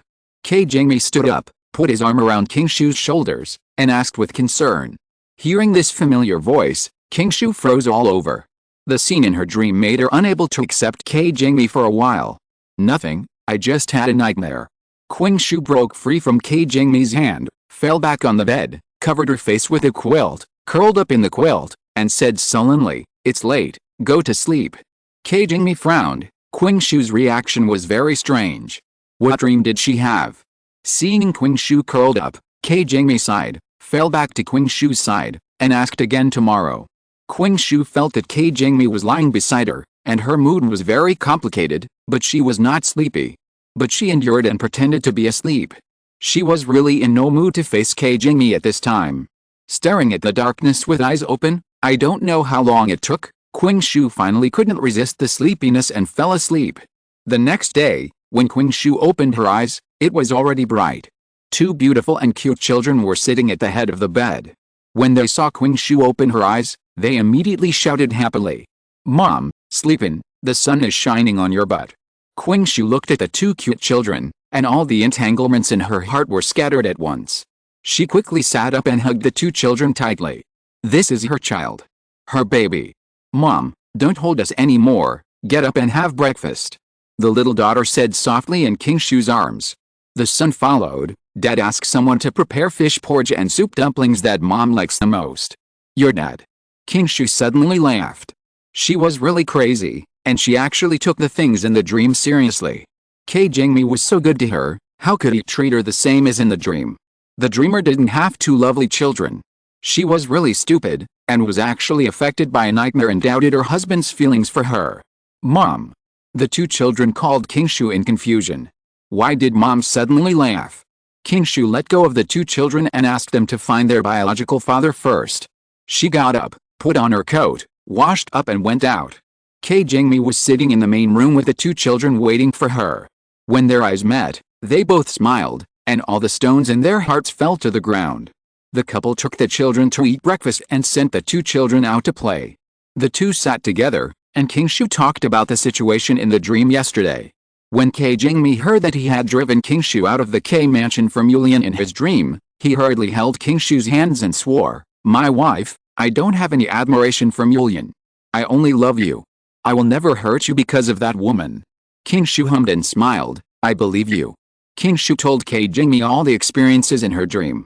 When Qingni heard that she was angry to death, he wanted to vomit blood.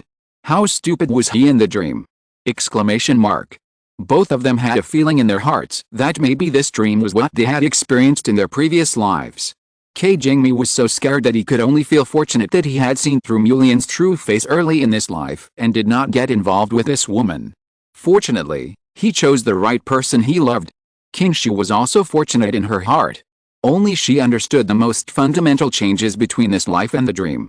In this life, she was lucky to meet the fairy sister, from whom she learned many skills, making herself excellent, thus attracting Qingni's love.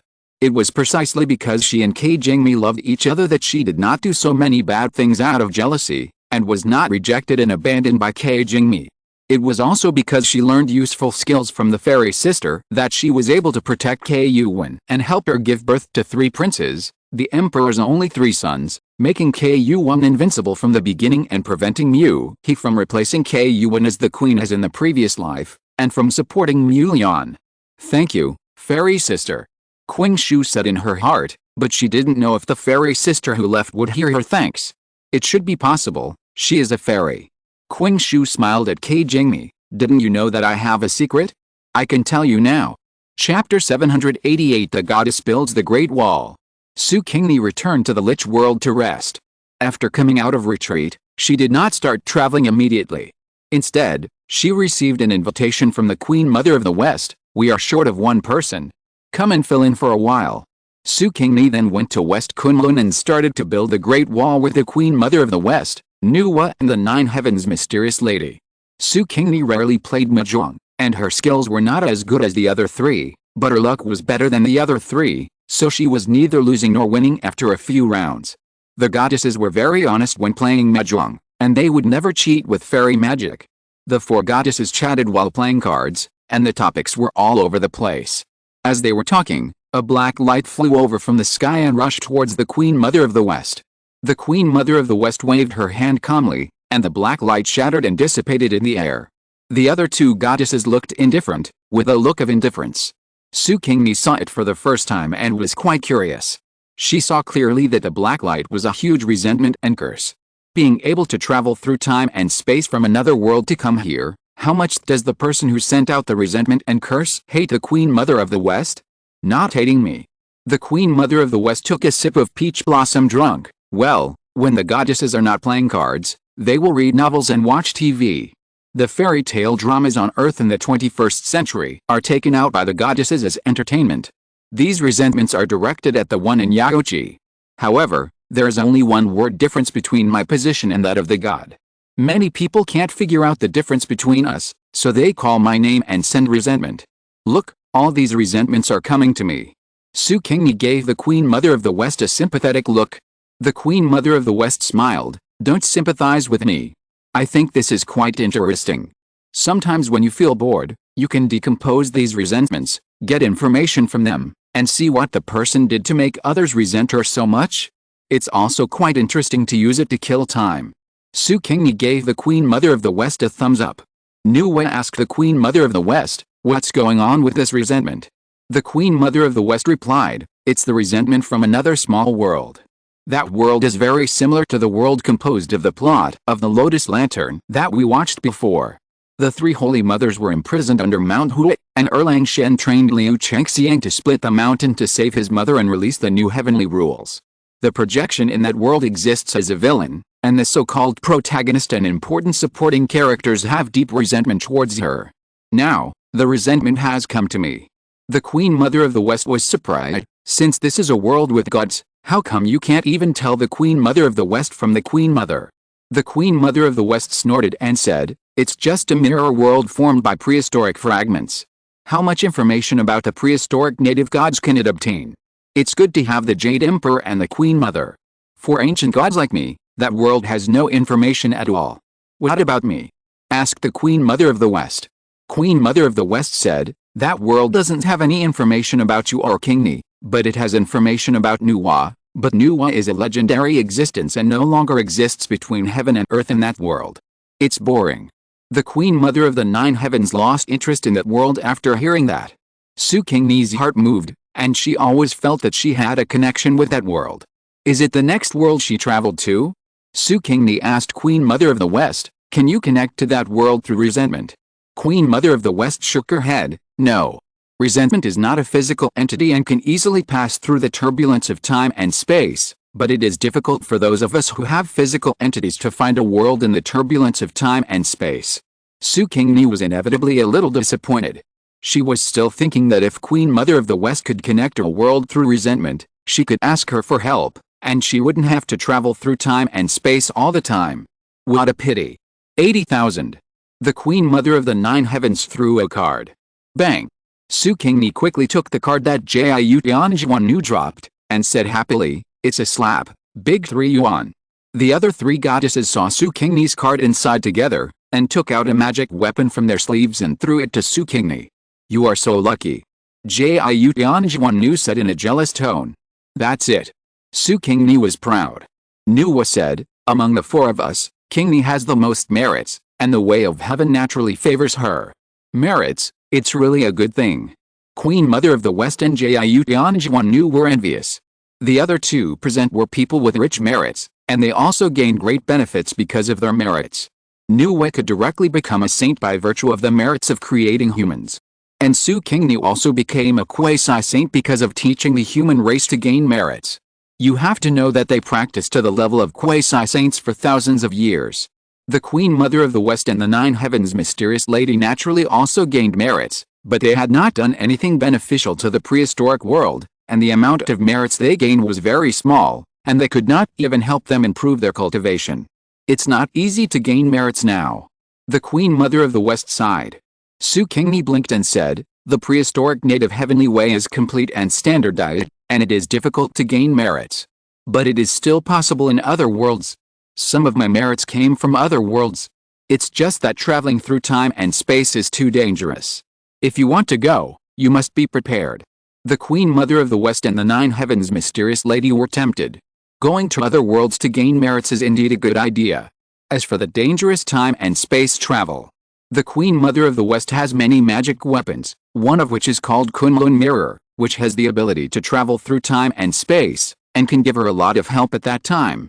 The Nine Heavens Mysterious Lady was tempted but did not dare to act. She was the worst among the goddesses, but she was at the peak of the golden immortal of Daluo, not even a quasi-sage, and traveling through time and space would be very dangerous. Therefore, she could only watch the Queen Mother of the West prepare for the travel. Nuwa saw through Su Qingni's plan and smiled at her. "You are looking for help for yourself." Su Qingni said, "I can't help it. There are too many worlds and I can't handle it all by myself. Besides, it's a matter of mutual assistance." Nuwa smiled, "Indeed. When I'm interested, I'll go around at other times and help you find the true spirit fragments of a few Taoist friends." Su Qingni, "Thank you, Taoist friends." Su Qingni played mahjong with the three goddesses for a few more rounds. After finishing her official business, Pingxin Niangni replaced Su Qingni. Su Qingni returned to the Lich world, put all the magic weapons she won from the three goddesses into a space ring, and prepared to travel through time. She had a hunch that she would use these magic weapons in the next world. These magic weapons will be her amulets. After getting ready, Su Qingni began to travel through time. If you're listening to this novel on a channel other than Fanfic World, it means they downloaded and uploaded it without effort. We cordially invite you to visit our channel, Mundo Fanfic Novelis. There you'll find the original version of this story, and you can explore many other novels of various genres. We're waiting for you to immerse yourself in a world of incredible novels. Chapter 789: The Little Monster Who Saved Himself. After the possession, Su Qingni immediately adjusted her breathing and practiced, allowing the huge power brought by the soul to merge with her body. This world is a very advanced world, and the upper limit of the power it can accommodate is very high. At least it can accommodate half of her soul. However, the body she possessed now is too young, and the body belongs to the demon clan, which is somewhat conflicting with the power of her witch clan. She cannot completely merge the power of half of the soul with the body. She can only seal most of the power in the body first, and let the power slowly merge with this body.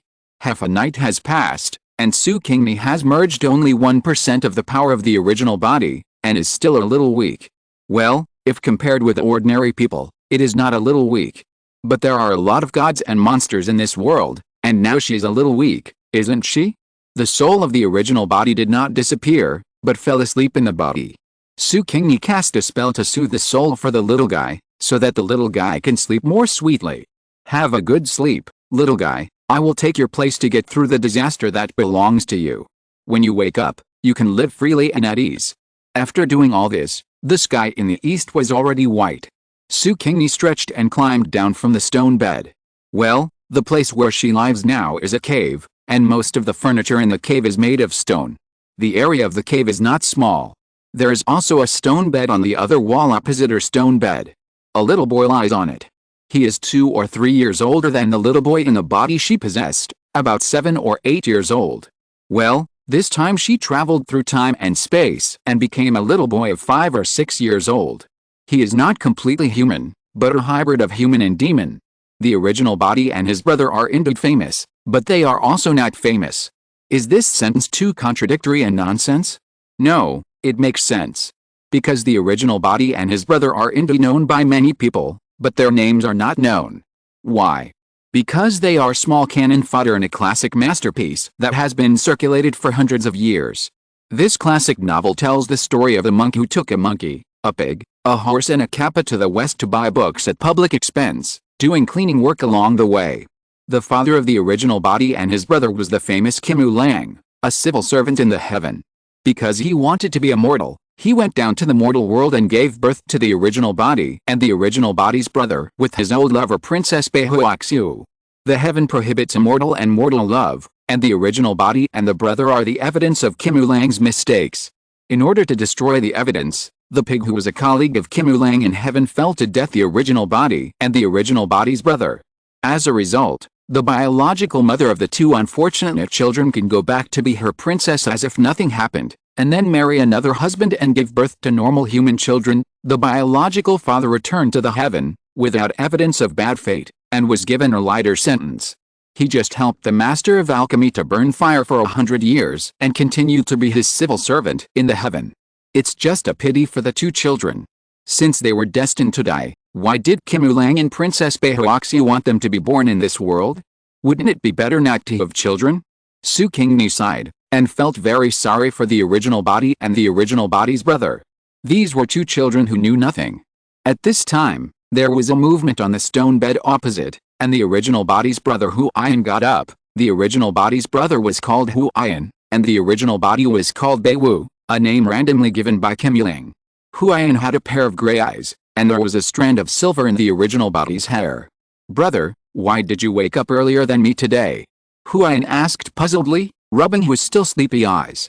Su Qingni ran to Hu Ayan, pretending to have a little secret to tell, and whispered in Hu Ayan's ear, "Brother, I dreamed of an old immortal grandfather last night. He taught me skills and gave me several life-saving magic weapons. I told the grandfather that I still have you as my brother, and the grandfather promised me that he could give you 2 magic weapons and let me teach you the cultivation method. Huayan's eyes lit up all of a sudden, staring at Su Qingni with a shining light, and asked, "Really?" Although he is a child, he knows the importance of cultivation skills. It is because of their father's powerful skills that he can command the little monsters in the surrounding area. The biggest wish of the monsters is to have a good cultivation method to make themselves stronger. Unfortunately, ordinary monsters do not have cultivation methods. Only those monsters with racial inheritance have the cultivation methods suitable for themselves to become big monsters. Huayan wanted to become stronger and wanted to learn a cultivation method that suited him. Unfortunately, their father always said that his cultivation method was not suitable for them, and he had no patience to teach them other skills, which made their strength very low, even lower than those of the weakest little monsters. In other words, they were the children of the father, and even if they were weak, the little monsters did not dare to attack them. Really? Su Qingni nodded vigorously, and whispered, "But Grandpa didn't let us tell anyone about him. Only the two of us knew about his existence. We must be careful when practicing, and we must not let others find out. Don't father and mother know about it?" Huayan asked. Although he was a little kid and more mature than children of the same age, children are children after all, and they still rely on their parents, although these two parents are not very good to them. The mother sighed all day long and wanted to get away from the monsters and return to her own kingdom. She didn't regard the two little monsters she gave birth to as her own children. The father only had his mother in his eyes. He would please her when he had time, and he didn't have time to take care of them. "No," Su Qingni said with a stern face. "Grandpa said that if a third person knew of his existence, he would not show up to teach us." She did not trust Qimulang at all. What if Qimulang knew that the two children had skills and was afraid that they would be able to escape by protecting themselves and could not destroy the evidence of their crimes, and got rid of them in advance? Su Qingni did not believe at all that Qimulang had the so-called father-son relationship with the two children. Then I won't say it." Huayan immediately covered his mouth with both hands. He wanted to learn skills, and his father and mother stood back. Su Qingni reached out and touched Huayan's head. "Be good. Brother, I am your brother." Huayan pulled down Su Qingni's hand dissatisfiedly, stretched out his other hand and touched Su Qingni's head. Su Qingni let Huayan touch her with good temper. At this time, a little monster brought breakfast into the cave, put the breakfast on the stone table in the middle of the cave and left. Huayan immediately took Su Qingni to have breakfast. Breakfast was 2 pieces of grilled meat, without honey, cumin, chili, or even salt. You can imagine how the grilled meat tasted. Chapter 790 The Little Monster Who Saved Himself Part 2. Su Qingni couldn't eat more after taking a bite of the barbecue. Barbecue is their 3 meals a day, with at most one more thing, broth and some fresh fruits. No wonder Behoaxiu was determined to leave Qimulang and go back to be her princess. The diet must have played a big part in the reason. It's too disgusting. Huayan ate it with relish. Poor child, he has been eating such food since he was a child and doesn't know what delicious food is. Su Qingni ate 2 fresh fruits and stopped eating, which made Huayan worried. "Brother, why don't you eat barbecue? Are you feeling uncomfortable?" Huayan asked with concern. "No, I'm fine." Su Qingni hurriedly comforted Huayan. "I just think barbecue is too greasy. I want to eat some sweet fruits." "Barbecue has always been like this." "What do you mean by greasy?" Huayan asked, puzzled. "This." Su Qingni couldn't explain it clearly, because Huayan knew too little about food, so she could only say, "Anyway, I don't want to eat barbecue, I just want to eat fruits." "Then, that fruit is for you to eat." As a good brother, Huayan gave his younger brother all the things he liked to eat. "Thank you, brother, but no, 2 is enough for me. You can eat the rest yourself." Su Qingni said, "After eating barbecue, you should eat more fruits, so that you can have smooth bowel movements." "Really?" "Of course." "Did Grandpa tell you that?" "Yes." "Then I'll eat fruits." After breakfast, Su Qingni asked Huayan to run 2 laps outside the cave, and then she went back to the cave to teach Huayan to practice. Because Qimulang and Behoaxiu did not pay attention to these 2 children, other little demons did not dare to bully them but ignored them. They would never come to their cave to find them unless there was something. Therefore, no one would come to disturb Su Qingni when she taught Huayan to practice. Su Qingni searched in her mind for a practice that was most suitable for Huayan to practice. It was the practice of the Xiao Silver Wolf clan in the Demon clan. Huayan inherited most of Qimulang's bloodline and belonged to the Wolf clan. This set of exercises was just suitable for him to practice, and it was much more advanced than Kim Oolang's own practice. Sure enough, when you encounter a suitable practice, you can get twice the result with half the effort. Huayan immediately immersed himself in cultivation. Su Qingni also took the time to merge the power of her body and soul. A morning passed just like that. Xia Oyo brought lunch to the two of them. Lunch was still barbecue, but with an extra pot of broth. Salt was added to the broth, and although it didn't have onions and ginger to remove the fishy smell, it tasted much better than the barbecue. Su Qingni ate all the barbecue with the broth to prevent Huayan from worrying about him. After lunch, Su Qingni took out the space ring she had refined. Sure enough, her premonition was accurate. The space ring and the magic weapon inside were about to be used. Su Qingni took out two magic weapons from the ring and handed them to Huayan. Huayan took the toy-like yellow flag and the red and purple palm-sized small swords and looked at them over and over again, feeling very confused. "Brother, are these three magic weapons? Aren't they toys given to you by Grandpa?" "Of course they are magic weapons." Su Qingni pretended to be unhappy and pouted, "How can you question Grandpa? It was my brother who said the wrong thing." Huayan hurriedly apologized to his brother and said nice things to make him happy.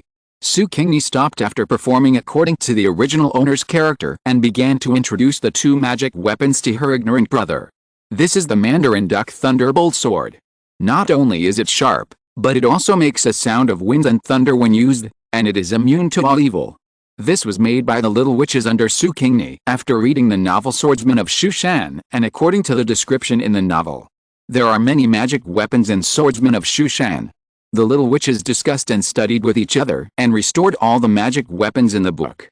They are serious gods, and the power of the magic weapons they refined is definitely stronger than the authentic magic weapons in the book.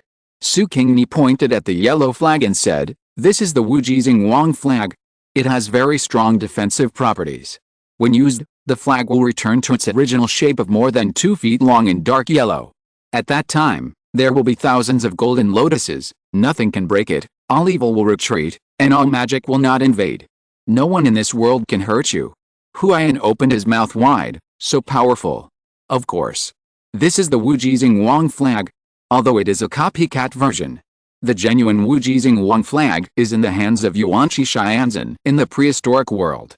Although Su Qingni has some friendship with Yuanqi Xianzhen, it is not deep enough for Yuanqi Xianzhen to give his treasure to Su Qingni. However, there is a disciple under Yuanqi Xianzhen, Yun's Hongzi, who is a famous copycat master in the prehistoric world. This person likes to refine magic weapons very much, and is comparable to Duabao Doran, the eldest disciple under Tongshan Jiazu.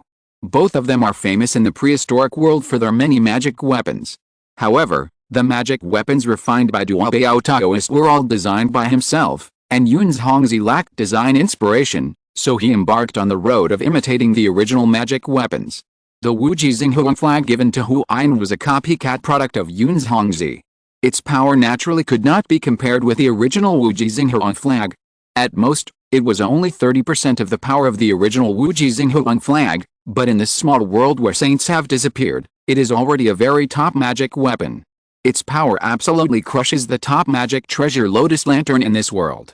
The great powers in the prehistoric world have 1 or 2 copycat magic weapons of Yun's Hongzi in their hands. Su Qingni has 4 or 5 of them in her space ring. In addition to the copycat version of the river map in Luoshu and the copycat version of the immortal slang flying knife that she originally owned, there are also several copycat magic weapons that Nuwa Niangniang Queen Mother of the West and Jiu Tianjuan Nu lost to her. Among them are the copycat version of Qiankanding and the copycat version of King Lianbao's flag, Lidi Yanguang flag, Suxiangji flag and Zuinigan control water flag.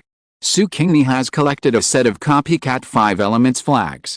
Su Qingni instructed Huayan to use his soul to establish a connection with the treasure, and the magic weapon successfully recognized the master. Then she instructed Huayan to store the 2 magic weapons in his danshan to nourish them, so that the connection between the magic weapons and the master would gradually deepen.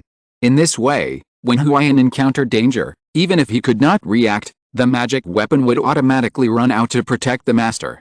With such a powerful defensive magic weapon as the Wujizing Huang flag, the second brother still wanted to throw Huayan to death? Dream on. While Huayan was getting familiar with his magic weapon, Su Qingni also quickly recognized the copycat version of the Qiankanding and the Nanming Lihua sword as the master of this body, and incorporated the two magic weapons into the danshan of this body. The genuine Qiankanding was transformed from the creation Green Lotus, and its defensive ability was stronger than the Wuji Xinghuan flag. With the protection of the copycat Qiankanding, Su Qingni's life was saved. When Su Qingni left, she did not plan to take the two magic weapons with her.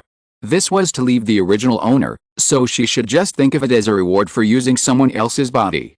The original owner and Hu Ain will inevitably break up with Kim Yilang in the future. After I leave, the original owner will not have as strong abilities as myself and will need a powerful magic weapon to protect him. Chapter 791 The Little Monster Who Saved Himself Part 3. The days were spent in the practice of Su Qingni and Huayan. After a year, Huayan's practice had initial results, and now his strength was able to defeat some small monsters. Su Qingni was much stronger than Huayan. She had integrated nearly half of the power of her own soul, and now her strength was enough to compete with Monkey King and Yangerj.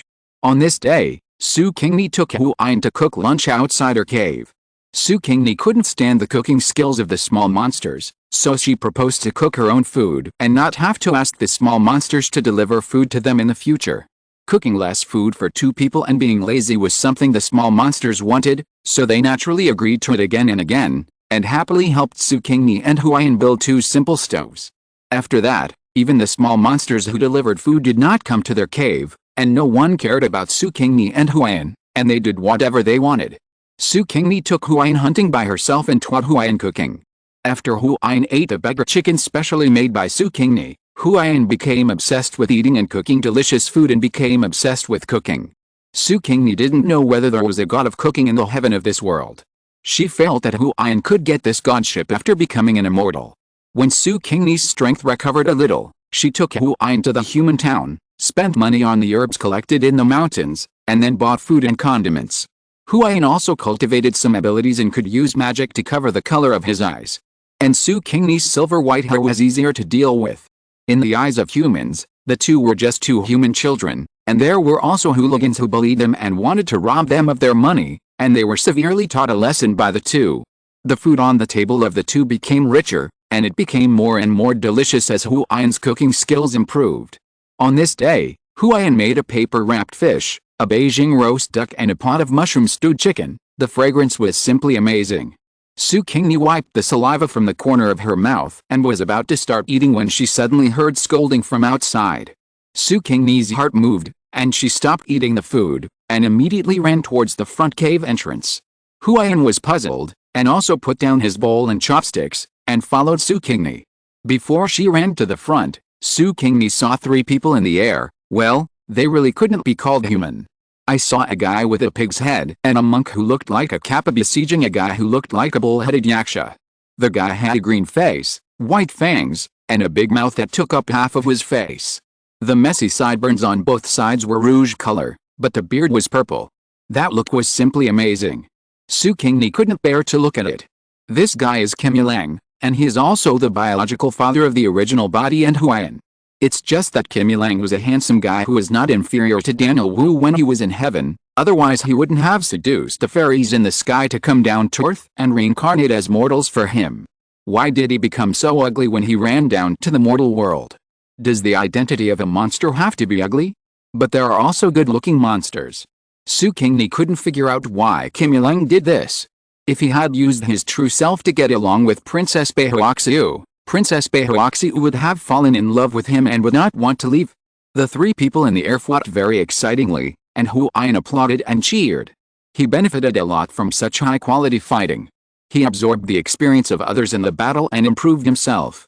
However, the second senior brother and Shadhushan were no match for Kim Yilang, and were finally beaten away by Kim Yilang. Su Qingni looked at the backs of the second senior brother and Shadhushan thoughtfully.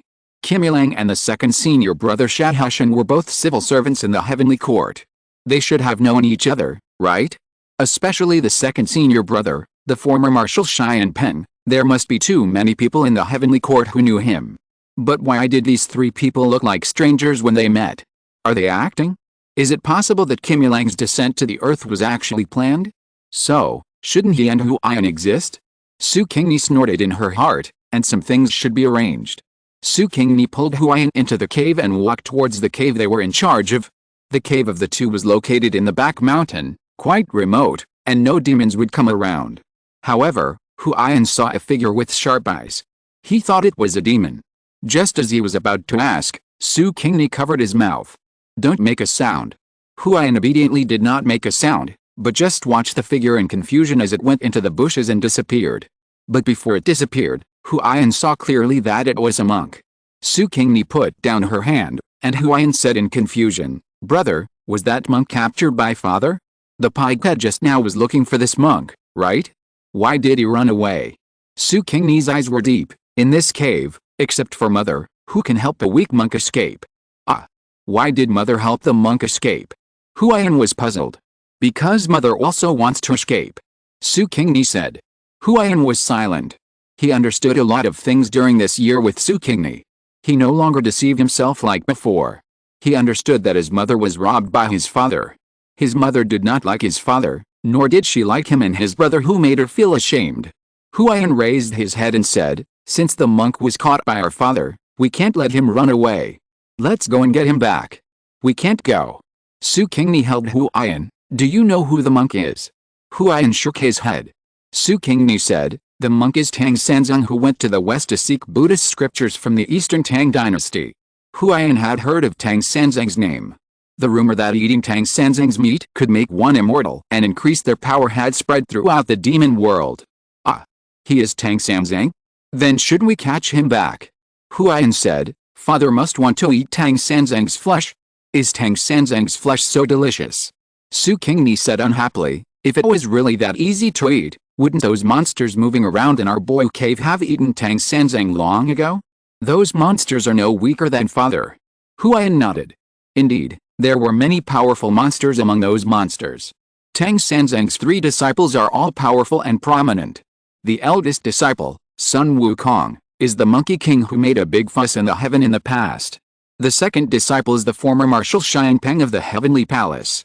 The third disciple was also a celestial general in the Heavenly Palace. With these 3 around, no one can attack Tang Sanzang. But now Tang Sanzang's 3 disciples are not around.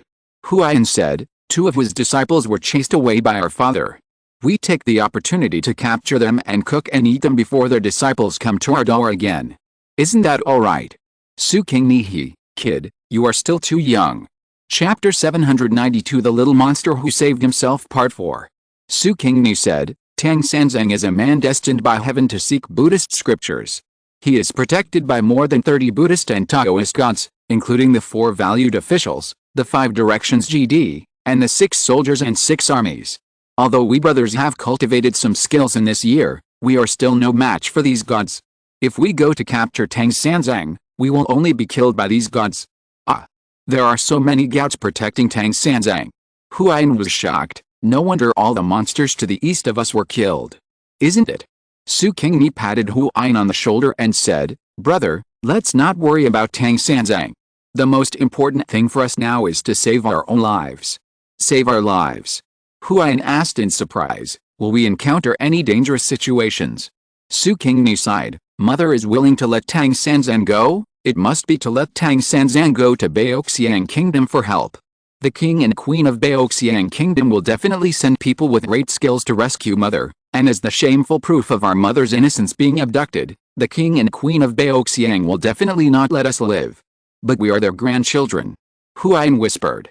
Su Qingni, in their hearts, we are just the sons of monsters and the shame of their daughters. They are afraid of us and hate us, just like mother hates us. Huaiyan was silent, with sadness all over his body. Mother's usual attitude towards them shows that her brother's words are right.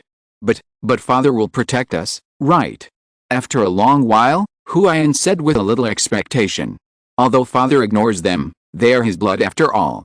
Father will not watch them die, right?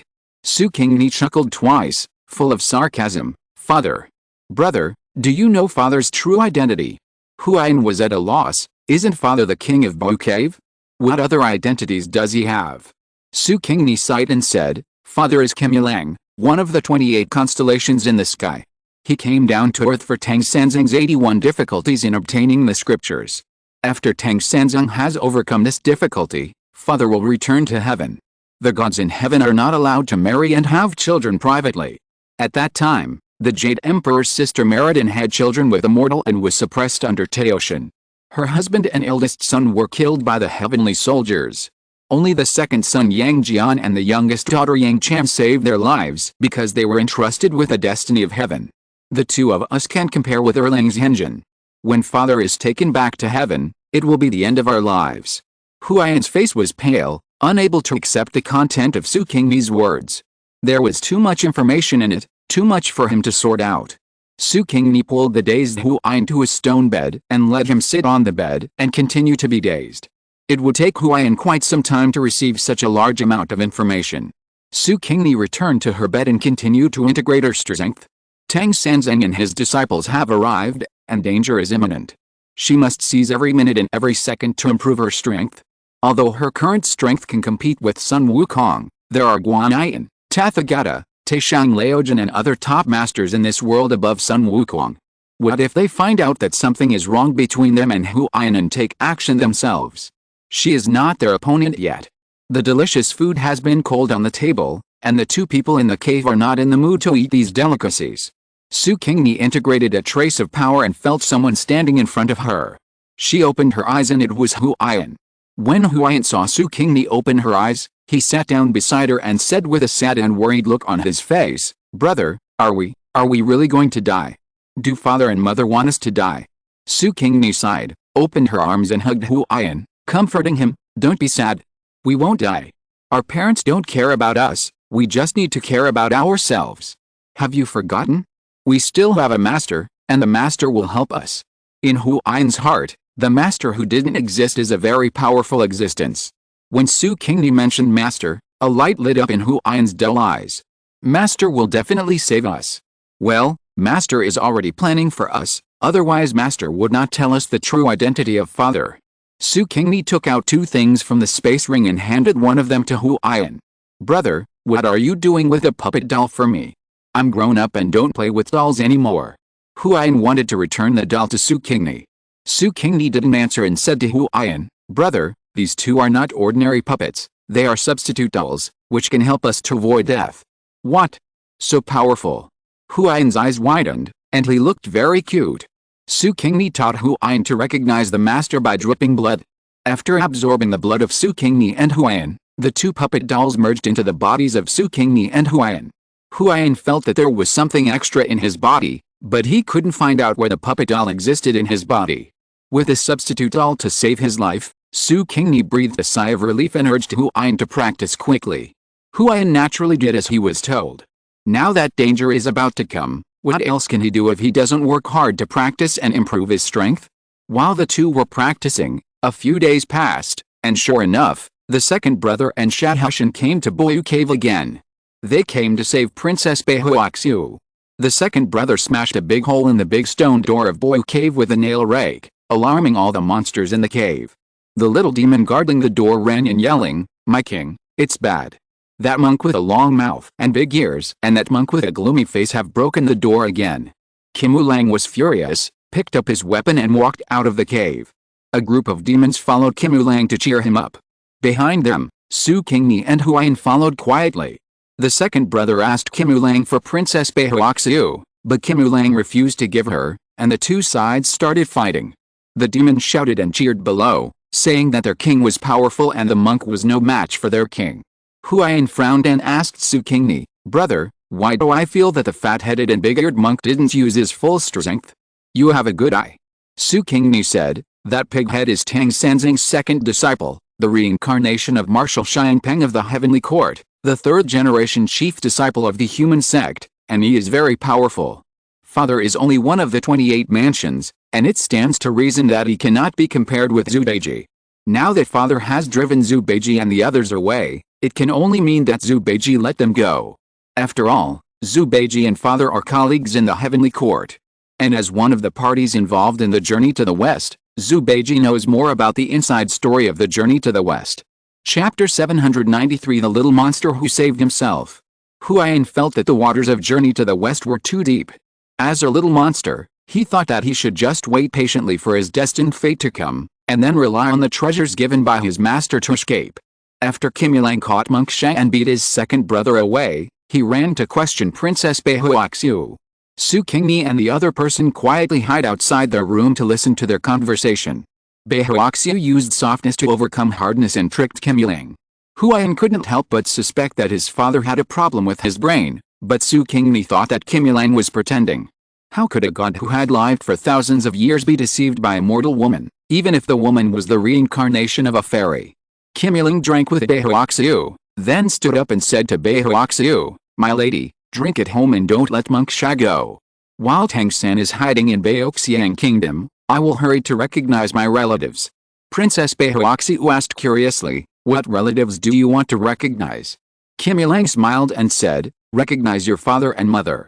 I am your consort, they are my father-in-law and mother-in-law, why don't you go and meet them?"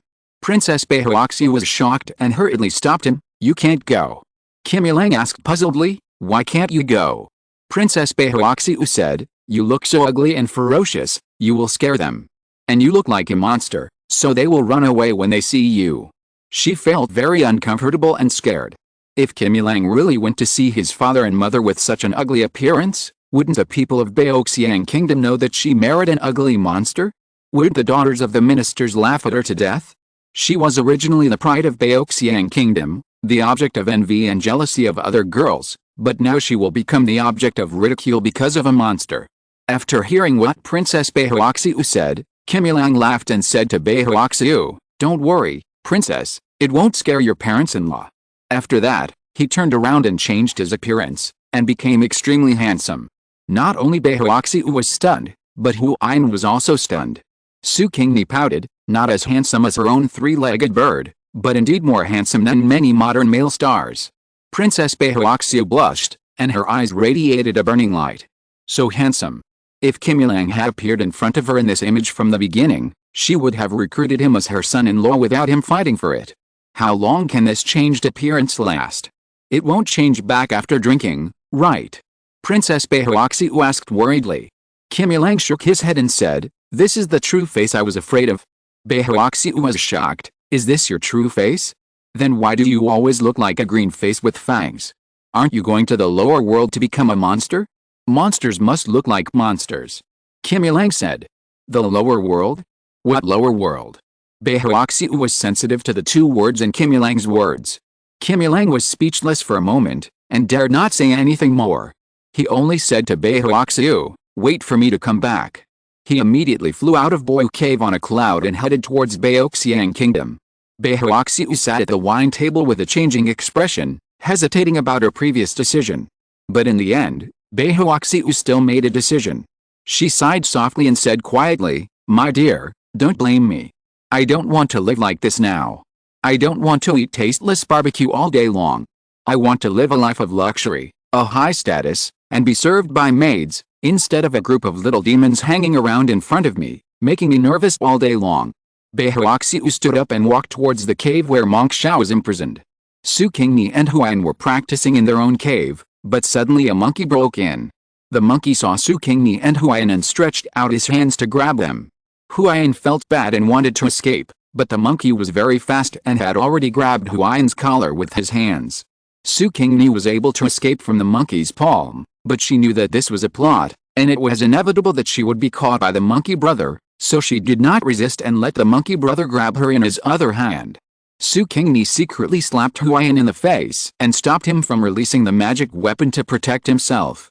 It was also because monkey brother had no intention to kill them when he captured them, otherwise the Wu Earth Apricot Yellow Flag and the Jin Kundling would have run out to protect their master. Monkey brother carried them out of the cave and ran into second senior brother and Monk Sha, who was released by Beihuaxiu. Beihuaxiu followed behind Monk Sha. Second senior brother saw Su Qingni and Wei Yun and asked monkey brother in confusion, "Monkey brother, why did you capture these two children?" Monkey brother said, "Of course I took them as hostages to make the monster release master. 2 for 1, the monster wins." Second senior brother muttered in a low voice, "How could the monster exchange?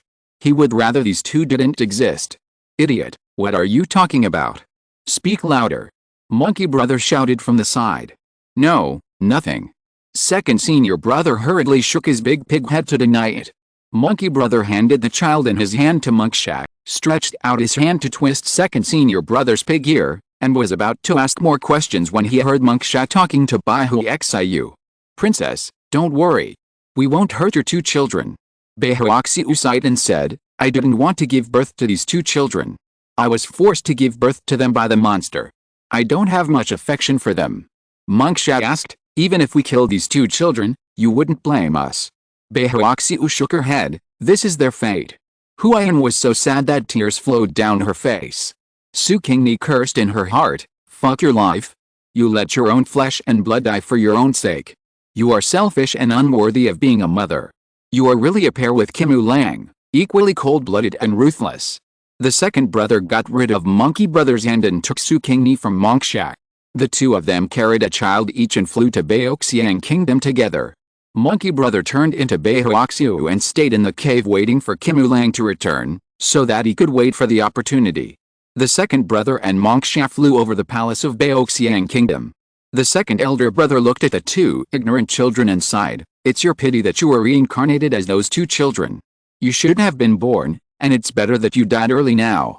In your next life, you will be born into a good family with parents who love you." Huayan just cried, while Su Qingni sneered.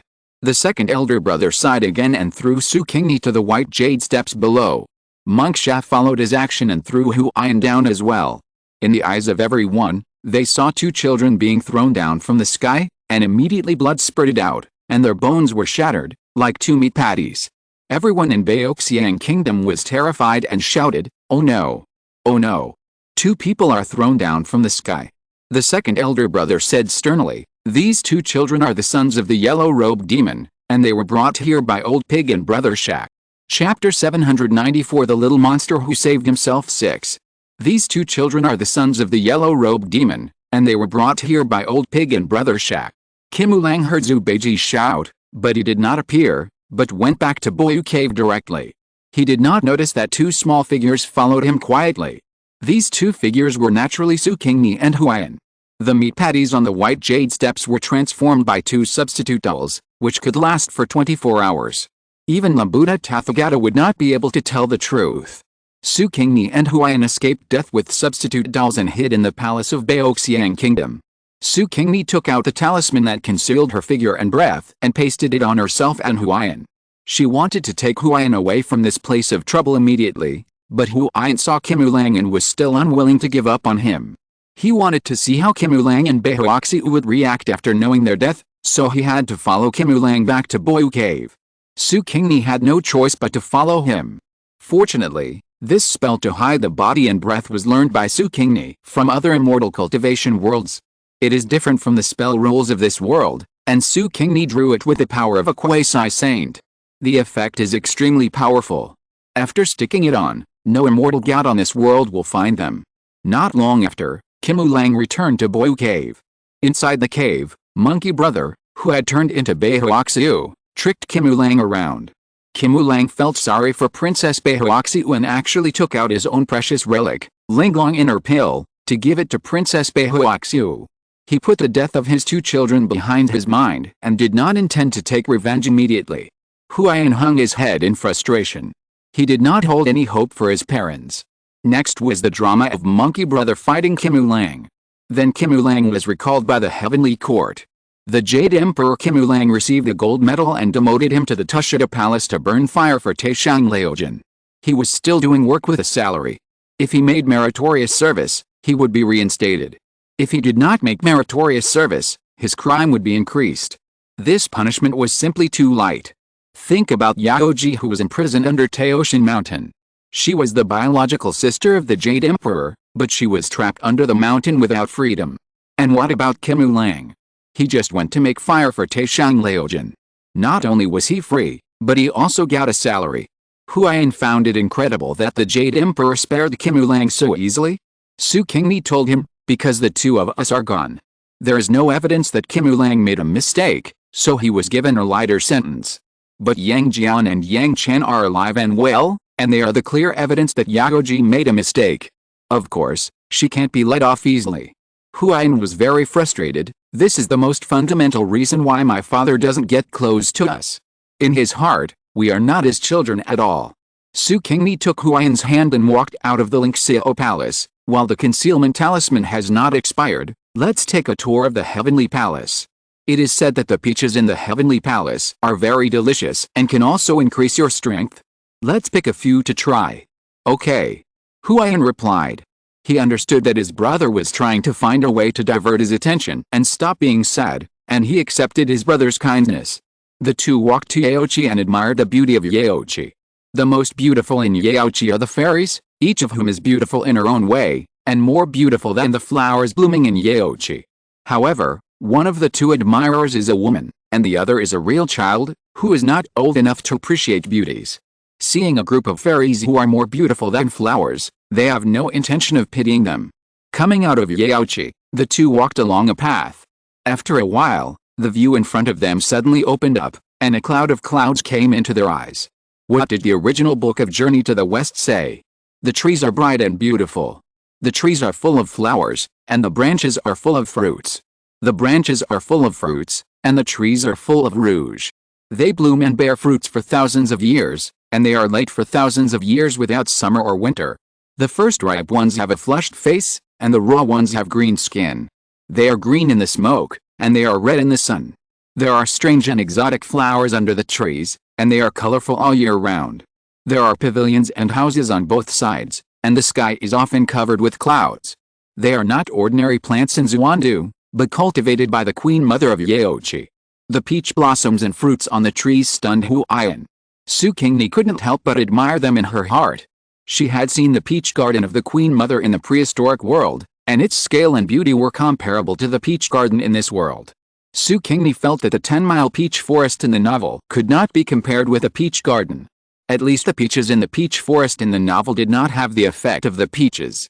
You know, peaches are one of the 10 innate spiritual roots. Huayan drooled. For him, beautiful scenery is not as good as a delicious peach. With so many peaches in the garden, can he eat enough? The answer is no. The reason? That's because peaches mature once every 3,000 years, 6,000 years, and 9,000 years. 500 years ago, Monkey King had eaten all the ripe peaches, and he also ruined a lot of half-ripe peaches.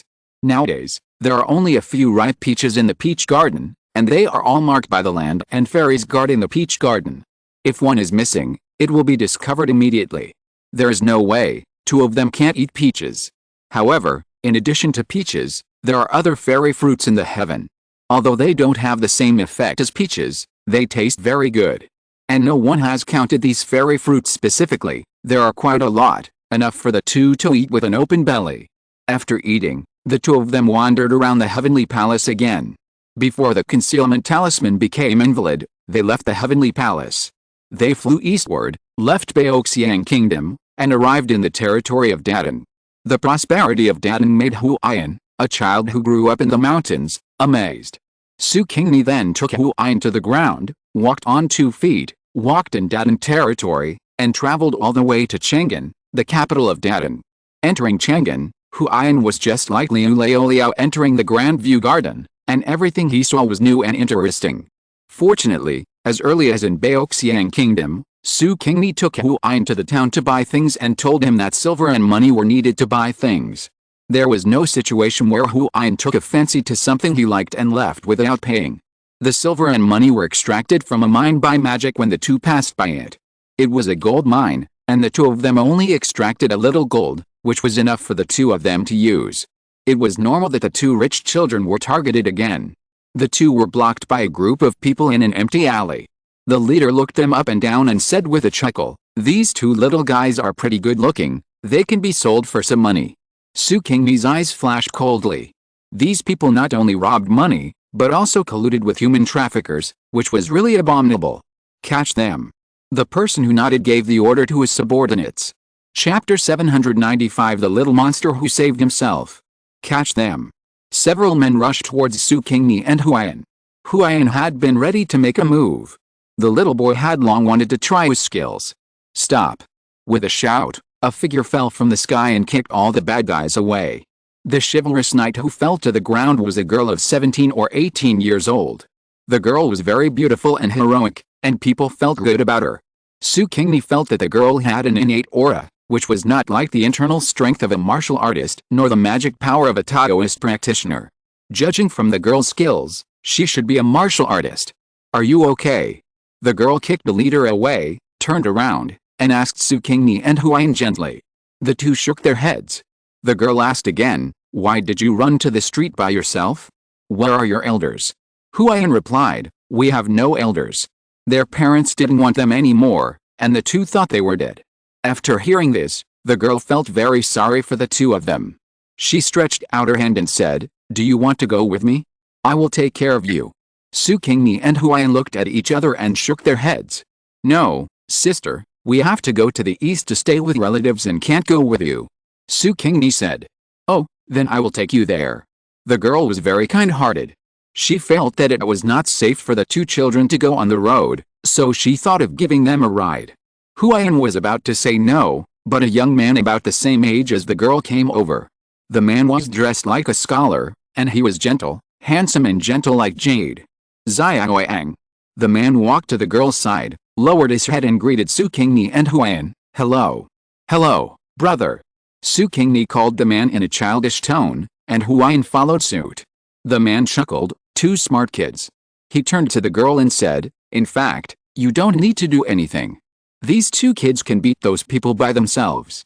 Right, two little brothers. The girl trusted the man's judgment very much and did not doubt it. She just looked at Su Qingni and the other two from head to toe in surprise and said, you also know martial arts. Su Qingni nodded and looked at the man curiously. Brother, how did you know we know martial arts? The man smiled and said, I guessed it. You two kids are walking on the street with huge sums of money and buying things unscrupulously. You are not afraid of someone robbing you. You must have something to rely on. My companions didn't find that there is a hidden protective force around you, which means that you have the power to protect yourself. Brother, you are awesome. Huayan gave a thumbs up in admiration. Ah, then you only have the ability to protect yourself, so I don't need to escort you to the east. The girl shouted.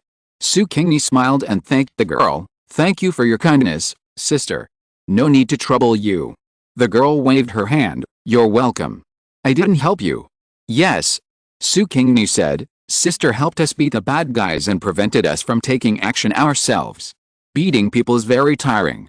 Sister, to thank you, let's treat you and brother to a meal. No need. The girl refused. I really didn't help much. Besides, you still have to go to the east to visit relatives, so you should save the money you have. Don't worry, sister, we have enough money for us to spend. Su Qingni said and stepped forward to hold the girl's hand. She looked like a child and looked very cute. Kim Ulang and Beihuoxi are both very good looking, and the two children naturally look very good, except for some of them with some demonic features. However, after Su Qingni and Huayan practiced, they can perfectly transform into human form, without demonic features, and look like two delicate children. Girls have the least resistance to cute things. Su Qingni took the girl away, while Huayan stepped forward and took the man's hand, looking up and saying, brother, let's go. Okay. The man responded with a smile and let Huayan take him away. He was very curious about the two children.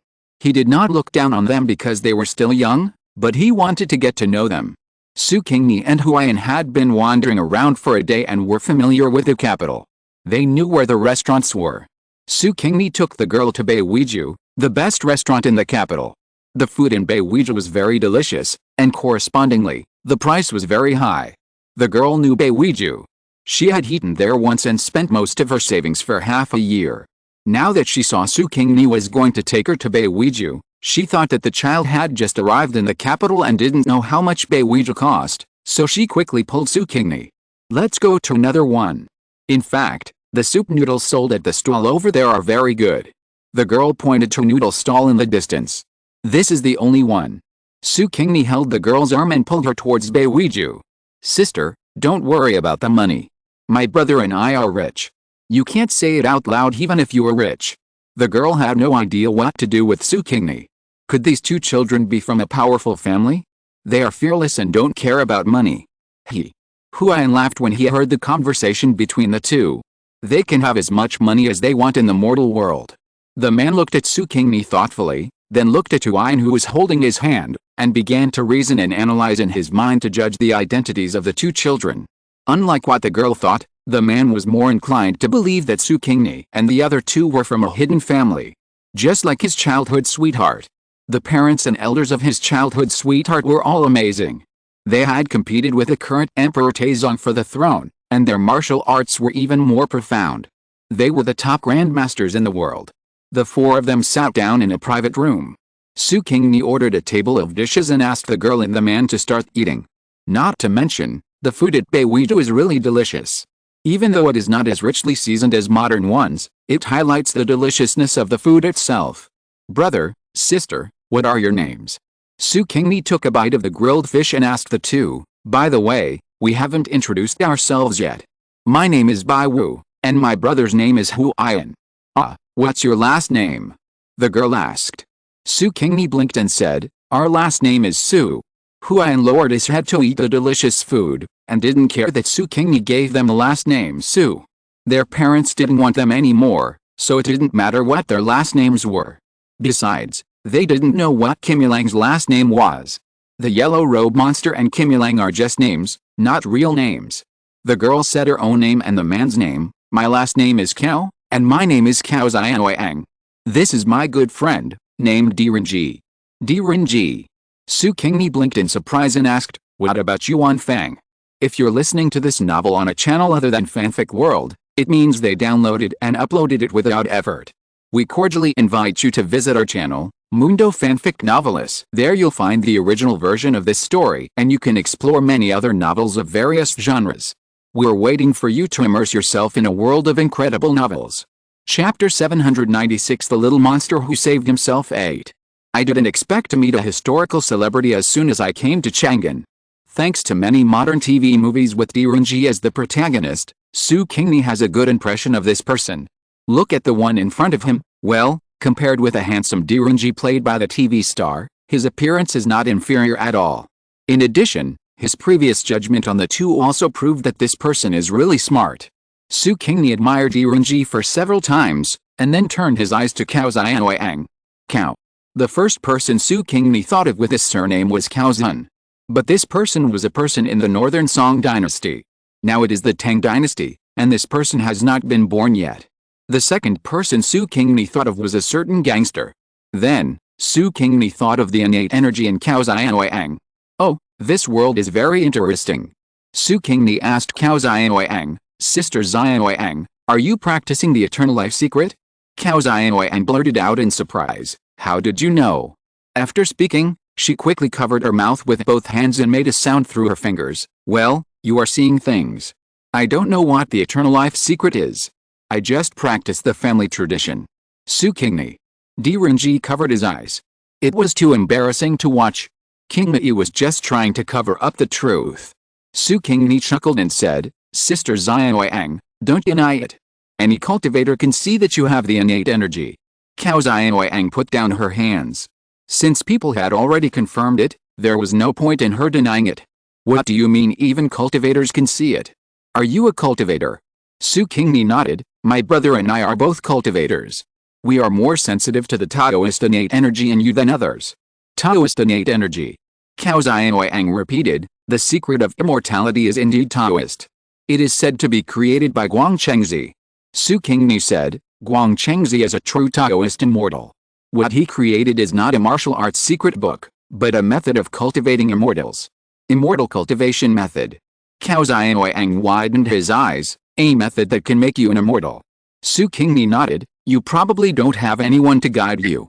You have only cultivated to the first step of building the foundation and have not made any further progress.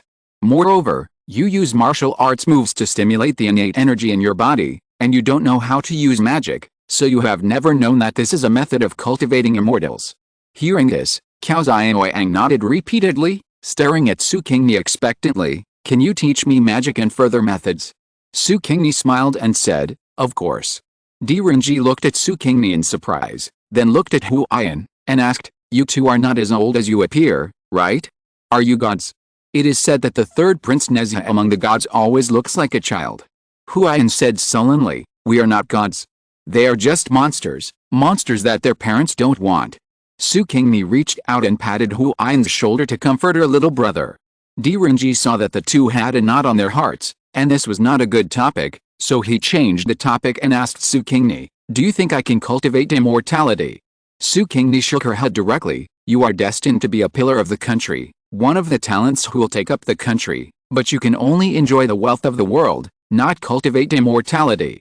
She was afraid that Direnji would feel uncomfortable, so she quickly said a few more words, "But after you die, you can become a ghost immortal with your merits in your life." Direnji smiled. "I am very happy to be able to serve the country. My greatest wish in this life is for the stability of the country and the well-being of the people." Su Qingni gave Direnji a thumbs up. Such a person deserves admiration. Because they had to teach Cao Xianwang to practice, Su Qingni and Huayan stayed in Chang'an temporarily. Su Qingni took out a gold ingot and rented a yard, and moved in with Huayan. Direnji and Cao Xianwang originally lived in an inn. Cao Xianwang wanted to study with Su Qingni and Huayan and stay with them every day, so he checked out of the inn and took Direnji to live in the yard rented by Su Qingni. Direnji came to the capital to participate in the imperial examination, and he had to spend some time reading and reviewing every day. Su Qingni's yard was quiet and no one disturbed him. It was much better than the environment of the inn, and he could read more deeply. Su Qingni originally thought that Direnji and Cao Xianwang were a couple, but she didn't expect that there was really no love between them. There was a brother-sister relationship and friendship. The two were neighbors and grew up together. They even saw each other wearing open crotch pants and knew each other's black history clearly. How could they have love between men and women? Su Qingni thought this was good. The two people will take different paths in the future and will inevitably separate. If there is love between men and women, it will only make them suffer. Needless to say, Direnji's talent easily passed the imperial examination and became a small official. Now Direnji has no fame and no backing, and is not valued. He is busy with trivial matters every day, and is also excluded by his superiors who are jealous of his talents. His life is not very easy. However, Direnji has a good attitude and does not care about his superiors' exclusion at all. He just regards it as a tempering. Direnji gets along well with Su Qingni and Huayan. He is really a rare friend, and Huayan likes him very much. Huayan is a real child. Although he has understood a lot of truths by following Su Qingni, there are still many things he doesn't understand. Direnji began to teach Huayan, teach him the principles of being a human being, teach him the 4 books and 5 classics, chess, calligraphy and painting, and want to train Huayan into a talented person. Huayan likes Direnji more and more, and doesn't know how to repay Direnji for his kindness to him, so he goes to ask Su Qingni for advice. Su Qingni thought that Direnji in the TV series would encounter various murders, and wondered if Direnji in this world would be the same. He combined the washing away records written by Song Si in the Song dynasty with modern forensic detection methods, removed the erroneous methods and methods that could not be done with ancient technology, and compiled a brand new washing away records and gave it to Huayan. Huayan happily gave washing away records to Direnji. Direnji really liked it, and immediately took washing away records back to his room to read and study it. He was so fascinated that he didn't sleep at night. The next day, he went to work with 2 black circles under his eyes, and his boss caught him and gave him a severe lesson. Direnji didn't care at all. His mind was all on washing away records, and he completely ignored his boss. The boss was very angry and wanted to plot against Direnji secretly, but was noticed by Huayan. Huayan went out to fight back against the boss, causing him to be counterattacked. He lost his official position and returned home in disgrace. Direnji was hit by the pie and took over his boss's position. Direnji, who was immersed in his research, had no idea what was going on and was at a loss. Chapter 797 The Little Monster Who Saved Himself 9. After his promotion, Direnji was very busy, leaving home early and returning late every day. The main reason was that he was an extremely responsible person, and he would do everything to the best of his ability, unlike his predecessor who was perfunctory. His predecessor left behind many omissions and mistakes, and he is now working hard to remedy them. Except for coming back to sleep every night, Direnji did not eat 3 meals a day in the courtyard, and the other 3 had not seen him for a long time. Over time, the 3 got used to not seeing each other for a long time. As a result, Direnji came back just after noon that day, which scared the 3 who were really preparing for a nap. "Why did you come back so early today? Is everything okay at the government office?" Cao Xianwang asked Direnji in confusion. Direnji walked to the 3 people, poured himself a cup of herbal tea, and then said, I need your help with something. What is it? Cao Xiaoyang asked. Since her childhood sweetheart had spoken, she naturally had no choice but to help. Direnji said, something happened at the home of one of my colleagues. 4 people have died within half a month. They were all servants before, and now, the master of the house has died. The 3 people died without any signs, with no wounds on their bodies and satisfied smiles on their faces, which makes people feel weird for no reason. This colleague asked a master from the White Horse Temple to go to his home to investigate. The master found that there was an evil spirit causing trouble in his colleague's home. However, the master believed that he was not strong enough and was no match for the evil spirit. My colleague was very worried about his home and often made mistakes at work. I thought that Bai Wu and Wei Yun were both cultivators, and Xiaoyang, you have studied for so long and have some skills, so I wanted to ask you to go to my colleague's home to help see if the evil spirit can be eliminated. Cao Xiaoyang and Wei Yun both like to be lively, so when they heard Direnji's words, they immediately jumped up. One pulled Su Qingni and the other pulled Direnji, and urged Direnji to take them to their colleague's home. Direnji was helpless and amused, and shouted, I haven't eaten lunch yet. Besides, the evil spirit will appear at night, so there is no rush now. Oh. Cao Xiaoyang had to let go of Direnji, then I'll make you a bowl of noodles. After that, Cao Xiaoyang went into the kitchen. Direnji urged Su Qingni and Huayan to take a nap. Children need to sleep more to grow taller. Huayan was thinking about catching evil spirits, so how could he sleep? So he meditated and practiced, and soon entered the state of forgetting both the self and the world. After eating noodles, Direnji rested for a while at home. He hadn't taken a nap for a long time, and he forgot the time during this rest. It was not until the sun was about to set that Direnji woke up. He quickly called Cao Xiaoyang and Su Qingni and took them to his colleague's house. Su Qingni looked up at the sky, and there was a golden phoenix in the sky. Except for her, no one else could see this phoenix. This phoenix was transformed by luck, and now it is only in its embryonic form and still very illusory. However, it echoed with the 2 dragons in the sky above the palace, the blue dragon and the white dragon, which were transformed by dragon energy, and absorbed dragon energy from the 2 dragons to strengthen itself. Sooner or later, this phoenix will become more and more solid and strong, so big that one day it will be able to suppress the dragon and surpass it. Su Qingni retracted her gaze from the sky and looked at the plaque on the gate of this house. Sure enough, the big plaque had these 2 words written on it, Wu Mansion. Su Qingni let out a breath. She was going to meet another celebrity. It was the most famous woman in history. Following the servants of the Wu family into the house, Direnji's colleague came to greet them. This colleague was called Wu Yuanshuang. He was in his 30s, fat in middle age, with a beard, and looked older than his actual age. Wu Yuanshuang was born with a smile on his face. He was quite smooth in dealing with people and never easily angered you. Even though he was disappointed that the cultivator Direnji mentioned was so young and not the image of the white-bearded master he thought, he did not show his displeasure. But the suspicion in his eyes was still seen clearly by Su Qingni. Unlike Wu Yuanshuang, his brother Wu Yuanqing looked down on Direnji and his party, and was only interested in warmly entertaining Master Yuanten, who came from the White Horse Temple. Master Yuanten had a good attitude towards Su Qingni and others. The master had some skills and vision. He could not see through Su Qingni and Huayan, but he saw that Cao Xiaoyang was a cultivator with innate energy and his strength was not worse than his own.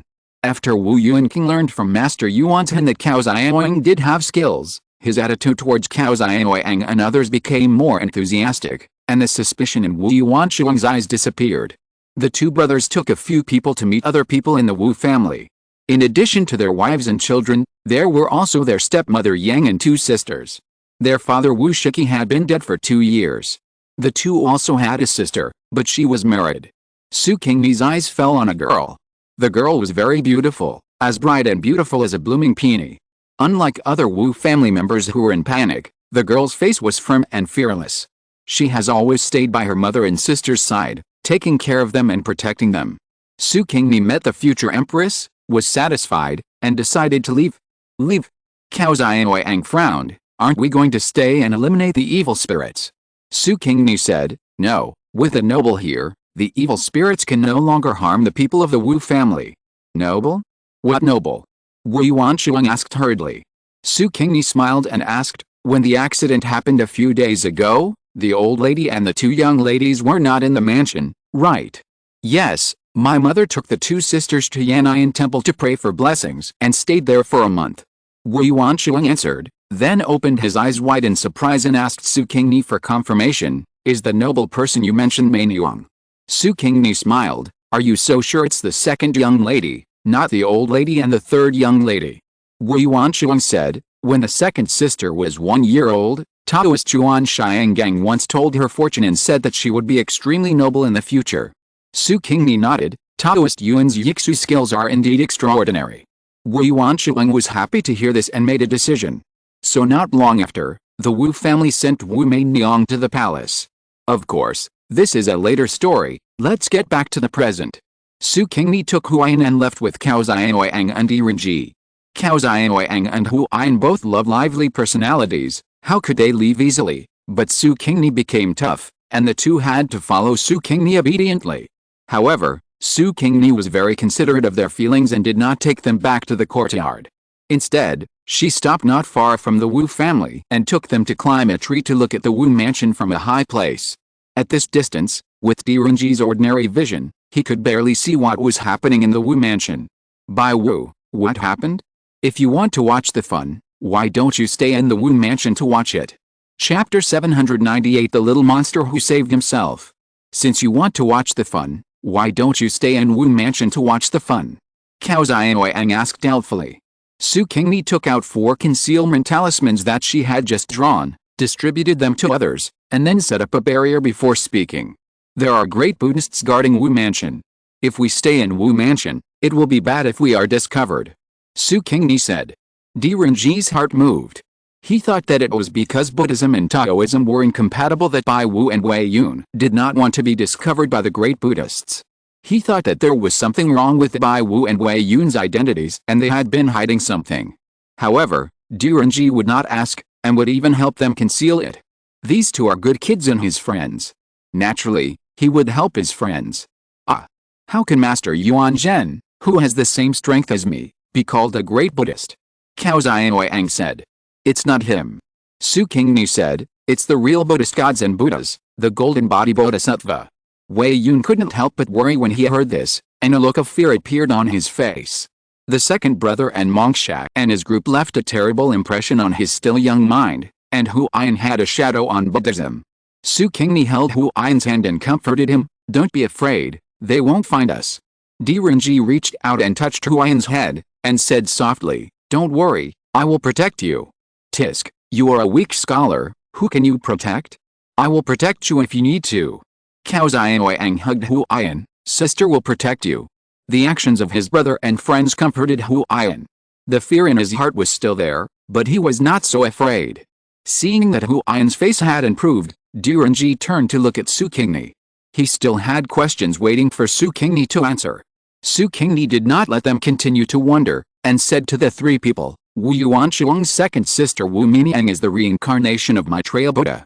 Buddhism wants to use her to obtain the fortune of the Tang dynasty in the Central Plains. How could she be harmed? When Wu Niangniang encounters danger, the Buddhist Vajra Bodhisattva will appear to help her eliminate the danger and save her life. The evil spirit who was causing trouble in Wu Mansion was blind and ended up being destroyed, and his soul was scattered. Cao Xianoyang and Direnji were shocked by Wu Niangniang's coming. Wu Niangniang is the reincarnation of Maitreya Buddha? But isn't Maitreya Buddha a male? How could he be reincarnated as a woman? Cao Xianoyang thought it was incredible. 30 years later, women will rule the world. Su Qingni said this, and a thunderbolt suddenly struck from the sky. Su Qingni quickly cast a spell to dissolve the thunderbolt. The power of the thunderbolt was not great, and it was just a tickle for her when it fell on her, but she was not alone now, and there were 2 mortals, Direnji and Cao Xianoyang, around her. If they are struck by thunder, they can only go to the underworld and wait for reincarnation. Cao Xianoyang and Direnji stared at the thunder disappearing in amazement. Thunder from the sky? What does this mean? It means that Su Qingni leaked the secret, and God reacted like this, which is furious. So, what Su Qingni said is true. 30 years later, women rule the world, and now Wu Niangniang, who is still a girl in the boudoir, is going to become the emperor. A woman as an emperor. It sounds very exciting. It really makes women proud. This is Cao Xianoyang's voice. She decided to secretly take care of Wu Miniang in the future, and she really wanted to see the day when Wu Miniang ascended the throne. Di Renji frowned slightly, but then he started. So what about women? In this world, those who are capable will occupy it. Women's abilities are not worse than men. Just like his childhood sweetheart, with such a strong martial arts value, there are very few men who want to compare with her. Seeing Di Renji's expression, Su Qingni gave him a thumbs up in her heart. No wonder he could become the most valued and trusted minister of the Empress Wu Zixin. The four people chatted as they watched the sunset completely set behind the mountain and the moon rise from the willow branches to the sky. There were no pedestrians on the street, only the night watchman passed by knocking on the clappers and then gradually went away. Suddenly, a black gas appeared in the Wu mansion and floated towards the backyard where the owner lived. Di Renji was not a cultivator and could not see the black gas, so Su Qingni covered his eyes with a spiritual energy so that he could see the black gas. After thinking about it, Su Qingni also added a layer of spiritual energy to Cao Xiaoyang's eyes. With Cao Xiaoyang's ability, she could see the black gas that ordinary people could not see, but she was not yet able to see the Buddhist Vajra who deliberately hid his body. The four people saw the black gas enter the backyard and triggered the Buddha statues and the holy objects of the White Horse Temple that Master Yuanzhen had placed in the backyard. The holy objects and the Buddha statues emitted golden light, covering the black gas. The black gas shrank and turned into a charming woman in red. The woman was very powerful, and she broke free from the golden light after a while. Master Yuanzhen, who was chanting in the dark, was attacked by the backlash and spit out a large mouthful of blood. The woman was furious and rushed towards Master Yuanzhen. Old bald donkey, you dare to assassinate me? I will kill you first, and then take your soul as my nourishment. Master Yuanzhen was seriously injured by the backlash. His own strength was no match for the woman, and he was about to die under the sharp nails of the woman. Suddenly, a smaller figure rushed over, waving the thing in his hand and hitting the woman. When the thing in his hand touched the woman, it actually emitted a golden light brighter than the Buddha statue and the holy object, and knocked the woman out in an instant. Master Yuanzhen was surprised. He recognized that it was Wu Miniang, the second daughter of the Wu family, who ran out to save him. He was very grateful for her behavior of risking her life to save him, but he was more curious about the stack of things in Wu Miniang's hand. It was even more Buddha-like than the holy objects in the White Horse Temple. What kind of treasure is this? Master Yuanzhen couldn't help but ask. Wu Miniang smiled shyly and said, it's not a treasure, it's the Buddhist scriptures I copied on a daily basis. I think it's something I copied sincerely, so it should be useful, so I used it to fight the evil spirit. Master Yuanzhen opened his mouth in surprise, unable to close it for a long time. How can it be useful here? It's too useful. Master Yuanzhen stared at Wu Miniang with a burning gaze, just as he had looked at the holy objects in the White Horse Temple before. The girl in front of him is a natural Buddhist, and she is destined to enter Buddhism. In a few decades, who knows, a great man will appear in Buddhism. Wu Miniang felt a little uncomfortable being stared at by Master Yuanzhen, and quickly said, Master, can you move? The evil spirit is coming again. Master Yuanzhen quickly stood up, holding the Buddhist beads tightly in his hand, and stood with Wu Miniang, staring at the evil spirit and walking into the inner courtyard again. Master Yuanzhen and Wu Miniang worked together to deal with the evil spirit, but Master Yuanzhen was injured, and Wu Miniang was just an ordinary girl. Even with the scriptures in her hand, she was no match for the evil spirit. Chapter 799 The Little Monster Who Saved Himself 11. The golden light in Wu Miniang's hand was getting smaller and smaller because of the use of fighting the evil spirits. It was about to disappear completely. She was about to fall into danger.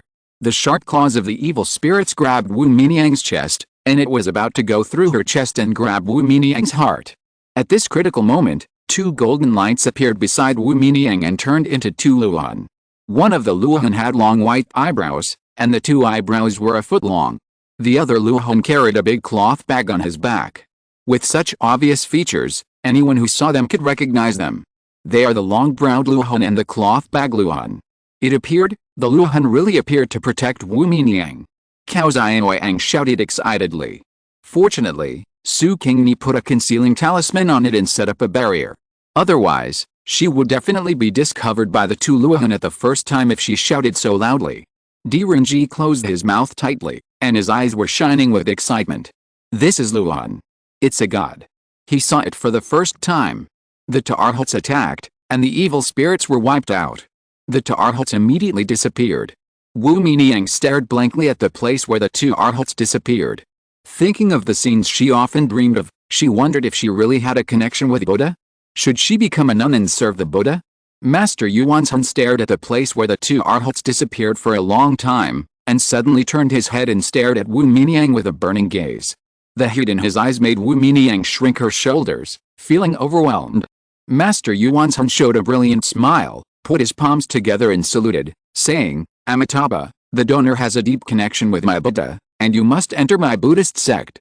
Wu Miniang returned the salute. Master, my mother is still alive, and I cannot abandon my mother and become a monk, otherwise it would be unfilial. Master Yuanzhan was not unhappy because of Wu Miniang's refusal at this moment. He felt that Wu Miniang was valued and cared for by the Buddha, and sooner or later she would enter the Buddhist sect. As he spoke, the Wu family members hiding in the house came out. Mrs. Wu Yang and the third sister of the Wu family hurriedly pulled Wu Miniang into her room and checked whether she was injured.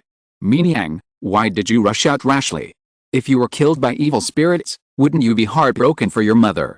It's okay, mother, you see I'm fine now, right? Wu Miniang hurriedly comforted Yang. Yang hugged Wu Miniang and said, fortunately you are sincere to Buddha, and you have the Buddha's blessing. The third sister of the Wu family said admiringly, Sister is so amazing, the scriptures you wrote can actually emit Buddha's light. The Wu family were all mortals, and they could not see the two Arhats appear. They just thought that the scriptures copied by Wu Miniang had a restraining effect on evil spirits and eliminated them. Wu Yuanqing and Wu Yuanchuang looked at each other and had a conversation.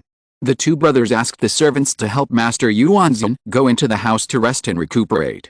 The next day, they very respectfully sent Master Yuanzhan back to the White Horse Temple. After returning home, the two brothers began to arrange for Wu Miniang to enter the palace. A month later, Su Qingni heard from Direnji that Wu Miniang had become a talented woman of Emperor Taizong of Tang, and she was impressed by the efficiency of the two brothers of the Wu family. Direnji couldn't figure it out. Emperor Taizong was already old, how long could he live? If Emperor Taizong died, the concubines in his harem who had not given birth would be sent to the royal temple to become nuns. If Wu Miniang had given birth to a child in the past 2 years, it would be fine. If she didn't, wouldn't she have to become a nun? How could she rule the world after becoming a nun? Even if she gave birth to a child, the child would be too young to inherit the throne, so how could she get involved in the royal power? Direnji felt that the Wu brothers were too anxious and should wait until the prince came to power before sending Wu Miniang to the palace. Or they could find a channel to send Wu Miniang to the prince's backyard. Su Qingni poured Direnji a cup of tea. Don't think about it anymore. Wu Miniang has her own destiny and path to advancement.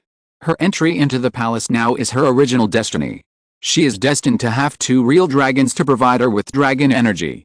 Direnji's eyes suddenly widened, and his eyeballs were about to bulge out. He was so smart that he immediately understood the meaning of Su Qingni's words. Isn't this incest? Su Qingni said, in the tribes on the grassland, after the man who is the head of the family dies, his wife and concubines are inherited by the brother or son who takes over as the head of the family. The son can accept his father's young concubine as his own woman. The Li family is not a pure descendant of the Han family, but has Hu blood. What's more, there are also Han people who disregard human relations. For example, Emperor Wei of Han, Liu Ying, didn't he marry his niece as queen? As for the matter of Emperor Xuanzong of Tang snatching his daughter-in-law, don't talk about it. That will happen in the future. If you talk about it now, you will be struck by lightning. Dirty Tang and Stinky Han, the royal family of these 2 dynasties are the most criticized by future generations. Direnji left in a daze and didn't return to normal for many days. Su Qingni was happy to watch his jokes. However, this man had a very strong psychological quality. He returned to normal after a few days and did what he had to do. The reorganization of his 3 views was just like a normal sleep for him. Su Qingni admired Direnji even more. The result of her appreciation was to give Direnji's soul a special mark of the underworld. When Direnji died, he would become a civil servant of the underworld and work for the underworld. Empress Pingxin would definitely praise her for finding such an employee with strong ability and mentality for the underworld. However, when the mark was branded, Su Qingni found a big surprise. There was a fragment of the true spirit of the ancestor witch hidden in Direnji's soul. You know, she had not found the true spirit fragment of the ancestor witch in several worlds, and now she finally got it again. The level of this world is higher than the several worlds she had visited before, and it can accommodate the true spirit fragments of the ancestor witch. Now that she found one, she can find the second and third. Su Qingni was happy in her heart, and gave Niangniang a book on modern criminal psychology, which made Niangniang fascinated. Cao Niangniang was equally obsessed with practicing magic, but unlike Niangniang, she was forced to practice harder. There was no other way, because Su Qingni was in a good mood and threw a thick magic book to her, asking her to practice all of them in a year. Another year passed while Cao Niangniang was learning magic and Niangniang was learning criminal psychology. During this year, Emperor Taizong's health was getting worse and worse, and the court was ready for the emperor's death and the prince to take the throne. However, at this time, Master Tang Sanzang, who was sent by Emperor Taizong to the west to obtain Buddhist scriptures, came back. This good news made Emperor Taizong, who was on his sickbed, feel much better all of a sudden, and he got up to greet Tang Sanzang in person. Chapter 800 The Little Monster Who Saved Himself Zai. The ministers were puzzled. The emperor got well so quickly? Was he pretending to be sick before? It is very likely that he wanted to see our loyalty. If we really can't wait to switch to the prince's side, the emperor will definitely settle accounts with us. What the ministers didn't know was that Emperor Taizong of Tang was really in poor health. As for the fact that he was in good spirits now, it was just because he had spiritual support. Where did Tang Sanzang come back from? The Lian Temple in the west. That is the temple of the Buddha. Many gods, Buddhas, Bodhisattvas and Vajras are in the Lian Temple, and any one of them is a high and immortal existence. The true scriptures that Tang Sanzang took from there may contain the method of immortality. Of course, he had to greet it as soon as possible and see what the true scriptures looked like. He didn't want to die, he wanted to live for a long time.